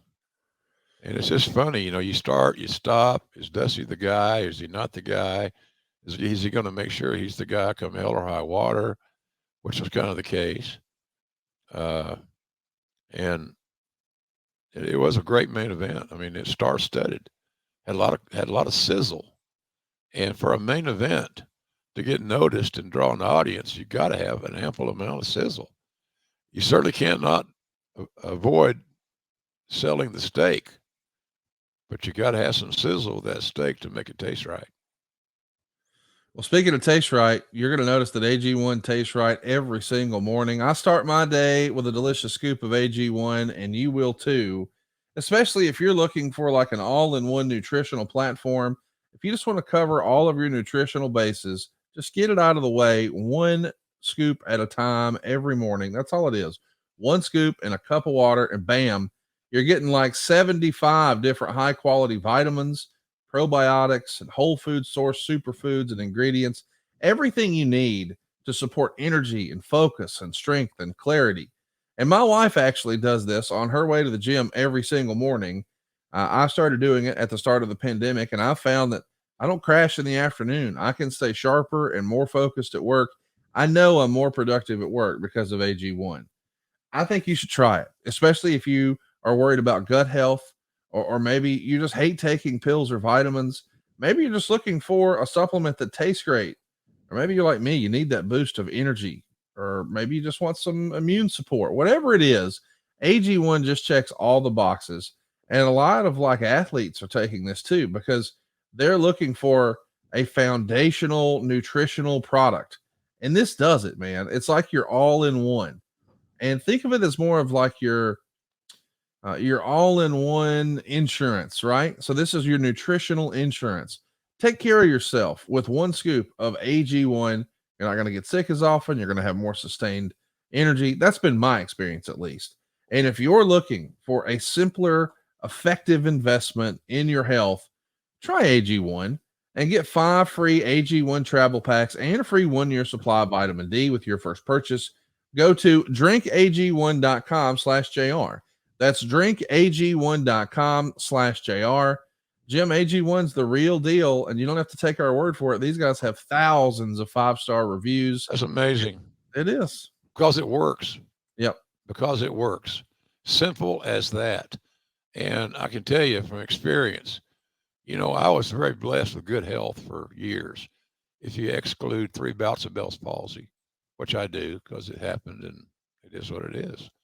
I look like how I look because of the facial paralysis. Can't help it. So I guess just bear with me. It's going to stay this way. So how I look is how I look. But I can tell you that we cannot take our health for granted. That's my point here. Don't take your health for granted. If there's something you can do to help yourself, and AG1 is that, it will help you. It will help your overall health. It adds what you neglect to add because maybe you don't know. Maybe you don't know what your body needs. One scoop of AG1 gives you everything that your body needs to kick your day off and be healthier. Those vitamins and minerals are not they're not phony. No. They're real, man. It's the real deal. Check it out right now. drinkag1.com/JR. Let's talk about how real these ratings were. This show gets a 4.7 rating and an 8.2 share. That means 2.128 million homes watched it. As a reminder, TBS at the time was doing like a 3 rating with whatever movie would normally be in this time slot. So to go to a 4.7, that's a success. Now it is down from the first Clash. But that was different. It was heads up with WrestleMania. They promoted it a lot more. They hammered it. Ric Flair was defending the world championship on it. That show did a 5.8. This one does a 4.7. And Meltzer would say, as expected, the ratings rose as the show went on. It peaked with a 6 rating during the main event. So Dusty and Sting teaming up against Tully and Arn gets a 6. That means it's in 2.66 million homes. That's strong. He says the most impressive thing about these ratings is that the Braves and the Giants baseball game, which followed the show here on TBS, did a 1.5 rating. That means during its first hour, more than 3/4 of the audience, plus the fans who tuned in when the ball game started, turned it off when the wrestling ended. So the idea that the Braves obviously are the apple of the TBS eye, right? They're the high watermark. This is what everybody knows and associates the station with. Yeah. They did a 1.5. Wrestling did a 4.7 on the same night, back to back. That's unbelievable. Just do the math. Do the math, and you see that it was a success. Yeah. And that card worked. So we, as much as we complain about Dusty overexposing himself in a talent sense, he worked. He made that happen. Dusty drew that house, and Dusty drew those ratings. These other guys with him didn't hurt nothing. Obviously, he can't dance solo, a cappella, but Dusty was the catalyst that made that thing work. He was the straw that stirred that drink, and he did it with a lot of success. And comparing it to the Braves was good. We got a little win out of that thing, Conrad. And as I've explained here, without trying to be too morbid, there wasn't a lot of success to be celebrating in that era of WCW. Let's do some questions here. We got tons of good ones. Francis Reyes wants to know, where'd you get that tux from? We've heard over the years, Jim, that you were a Men's Warehouse guy. Is that right? Did you get this tux from Men's Warehouse? What was your I probably did. Later on, I had them made when I had more money, but I think that was a Men's Warehouse special. I might even have had a coupon. I love it. Dylan wants to know, where does JR rank Arn and Tully in terms of great tag teams in pro wrestling history? Oh, top 2 to 5, right there at the top. It's so subjective, and what do you base it on? But I think they're one of my all-time favorite teams. Put it this way, if I had the money and had a territory, there'd be two of the guys I'd want to hire first. I'd want them on my roster because they're just great. They can make baby faces, even bigger baby faces, but you got to give them TV time and you got to give them mic time. Tully and Arn were great talkers, and the more they talked, the better off I think that they were. But they're just a great tag team, two great minds that were competitive as hell. So I would say, top 5 without question. Peter D says, "Hi JR. Did you have a preference between the sheep herders and their WWF personas, the Bushwhackers?" Well, they're entirely different. The sheep herders were heels, and the Bushwhackers were comedians. They were entertainment. They were cast entirely different. It's like having a movie, and in one movie he played a cowboy, but he don't play a cowboy in this one. Right. So I thought they were good, really good, and I thought they pleasantly surprised me with their comedic chops. They're very good in WWE, but they're very good as heels in Mid-South, as I mentioned earlier, and here, good heels, really good heels. Another pairing that you'd want if you could. Let's do one last question here. This one's from Bobby. Are you a big fan of the announce table being destroyed during a match? Where are you at on that, Jim? Well, it's can be daunting because usually I learned over the years how to handle it, but you don't want all your notes spread out and your pens and your highlighters and all those things, then have them blown up. And so that was something I had to get used to. It didn't happen that often, so it wasn't that big a deal. But when I started using folders, my MO for anybody that's paid attention is I always use a red folder, kind of like this. Yes. Or this. So it keeps all my stuff together. And that's what I had to do that. The reason I do that is because I want to keep my notes, my announcer notes, and the format of the show handy. And so I've been doing that forever. Still do when I work. Well, we while we were recording, some news broke this morning, Jim. We should share with our audience. Mike Halleck, I think I'm saying his name correctly. Yeah. He wrestled for you guys in the WWF as Mantar. He's passed away now. Oh, hell. So I hate to hear of his loss. Any Mike stories or Mantar stories you can share with us here? Another guy that was big, athletic, but again, using that Al Perez analogy, Connie, didn't have quite enough charisma to get him over the hump. It certainly wasn't for a lack of effort. He was a hard worker and really wanted to be a star, and was pretty athletic for a big guy. But I hate to hear his passing, and I don't know that he ever achieved the level of success that he was seeking. But he contributed to the business, and for that I'm appreciative. Yeah, thoughts and prayers with his family. He's one of those rare cats that I never got a chance to meet. It feels like with all these conventions I've been to over the years, I eventually have an opportunity to meet most of these folks, but never got the chance to meet Mike. So I hope his family is doing as best they can with this sad news. Absolutely. We're going to be back next week talking about Brawl for All. I'm sure we're going to get a little red ass JR for that. I hated that event. You're going to hear it. I hated it. I mean, if you looked at the tab for the medical tab for all the surgeries to put these guys back together, who were put into an environment that they weren't trained for, they weren't used to, and we thought it was a good idea. I hated it, and I don't hate much, but that was just it seemed good on paper, but it was a nightmare. So we'll talk about that.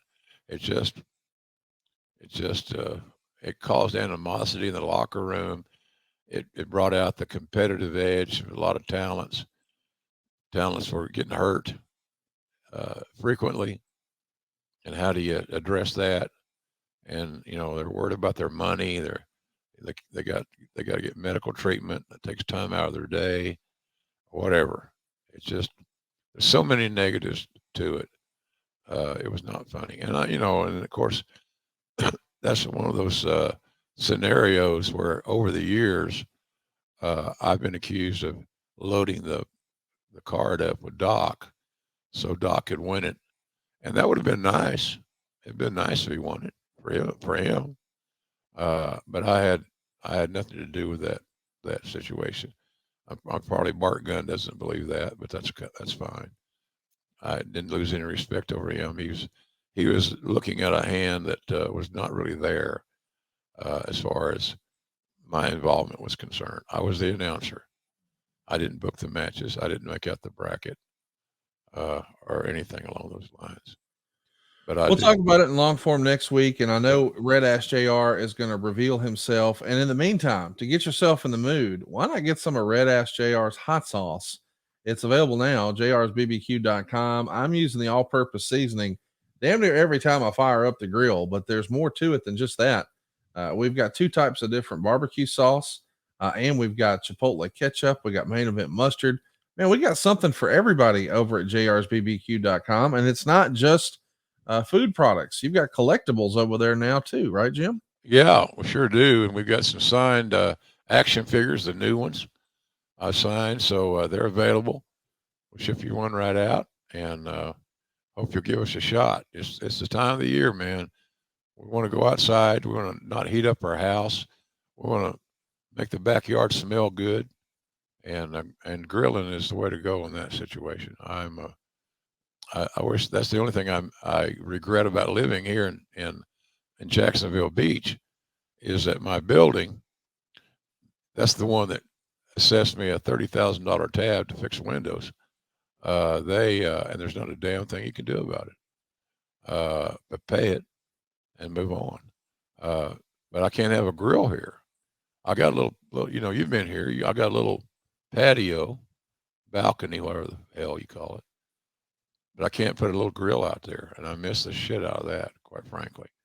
That's why I enjoy going. One of the reasons I enjoy going back to Oklahoma is because I got an outdoor kitchen there, and we cook up a storm. Check it out, jrsbbq.com. That's where you can get everything you're looking for, some JR swag, some JR merch, and of course, you can get all the delicious, tasty treats. By the way, if you're looking for some fun t-shirts and stuff, that's over at grillingjrtees.com. We've even got cutting boards and koozies and those little Yeti type cups. You see that tumbler right there, Cash and Creative. Man, that's around my pool all the time. Love to have your interactions on social. We're at JR Grilling on Twitter and Instagram. It's Grilling JR over on Facebook.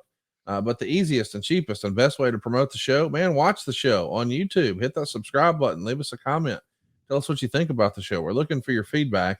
It's Grilling JR on YouTube.com. I also want to mention, if your business targets men that are 25 to 54 years old, there's just no better place to advertise than right here with us on Grilling JR. You've heard some of the same sponsors year after year. Why is that? Well, because it really works. Find out how affordable it is, and let us start talking about your business here at advertisewithjr.com. We'll take good care of you, folks. We know how to sell. It's one thing about Conrad and I. We're 2 old salesmen, and the other thing is that we're kind of picky on who shows up as a sponsor. It's got to be reputable, and the product's got to work. And we're doing really well in that area. And the easiest thing to sell is more of us. If you're looking for more of these great podcasts, you want to be a part of these shows early and ad free, be a part of our live studio audience, get bonus content you can't hear anywhere else, like the Insiders, like Ask Conrad, like the book with David Crockett, like mailbags every week with Mike Chioda and Nick Patrick. And how about the new series we're about to launch? Tuesdays with the Taskmaster, Kevin Sullivan. Something for everybody. Starts at just $9 a month. That's like 20 cents an episode, maybe less than that. It's crazy. Go check it out. I think you'll dig it. It's adfreeshows.com. Jim, I had a lot of fun today. It was good catching up with you. I know we did a little, hey, where in the world is JR last week? We got back in our rhythm this week, and I'm excited to get Red Ass JR back on the show next week talking about Brawl for All. I'm happy to be on the show, and I'm very grateful for the audience that follows us. You guys have been very loyal since day one. Our audience continues to grow, and that's because you guys tell people, hey, have you ever heard JR and Conrad's podcast? If they haven't, encourage them to tune in. I think they'll like it. You like it. You're here. So that's how I look at that deal. And I'm just glad to be here, quite frankly. We will be here each and every Thursday. Set your clocks, same bat channel, same bat time. Ladies and gentlemen, we'll see you next week right here on Grilling JR with the voice of wrestling, Mr. Jim Ross. And whatever you do, folks, eat more barbecue. JR'sBarbecue.com is waiting to take your order. Thanks for being with us. Hey guys, Eric Bischoff here, and just want to call a quick timeout. I want to tell your listeners about what I've been telling everybody at over at 83 Weeks, quite a while now, about all the cool things that are happening over at adfreeshows.com. On a new edition of The Insiders, Conrad sits down with former Turner finance executive Dirty Dick Cheatham, talking about the internal war between WCW and Turner and the Monday Night War with the WWF. And my assistant said, hey, you're not going to believe who's down there. I said, who? She says, China's down there. And I said, what are you talking about? Yeah. And I went over to her window and looked outside. He did all the DX is down there. Get the camera. so we went down there. And of course, there were DX and Beckett was down there in the fight with security. On a bonus episode of My World, Double J watches back his tag team championship match against FTR and breaks down the hilarious Briscoe farm skit that preceded it. And they said, can y'all be in the background talking? And the four of us are down there, really just, all four of us. But Lethal and Sanjay, I said, we got to start being silly. I just started strumming the guitar, and Sanjay started bouncing that baby, and Sanjay and him started doing the do. I think this is, I don't know, it's the funniest, but I still think it's hilarious. It's a complete ad lib, but it played to, the line he said, them clowns, and we're down there dancing. Perfect. Perfect. That's just a small taste of what we've got waiting for you with 4 levels to choose from. See for yourself why ad-free shows is the best value in wrestling today. Sign up now at adfreeshows.com.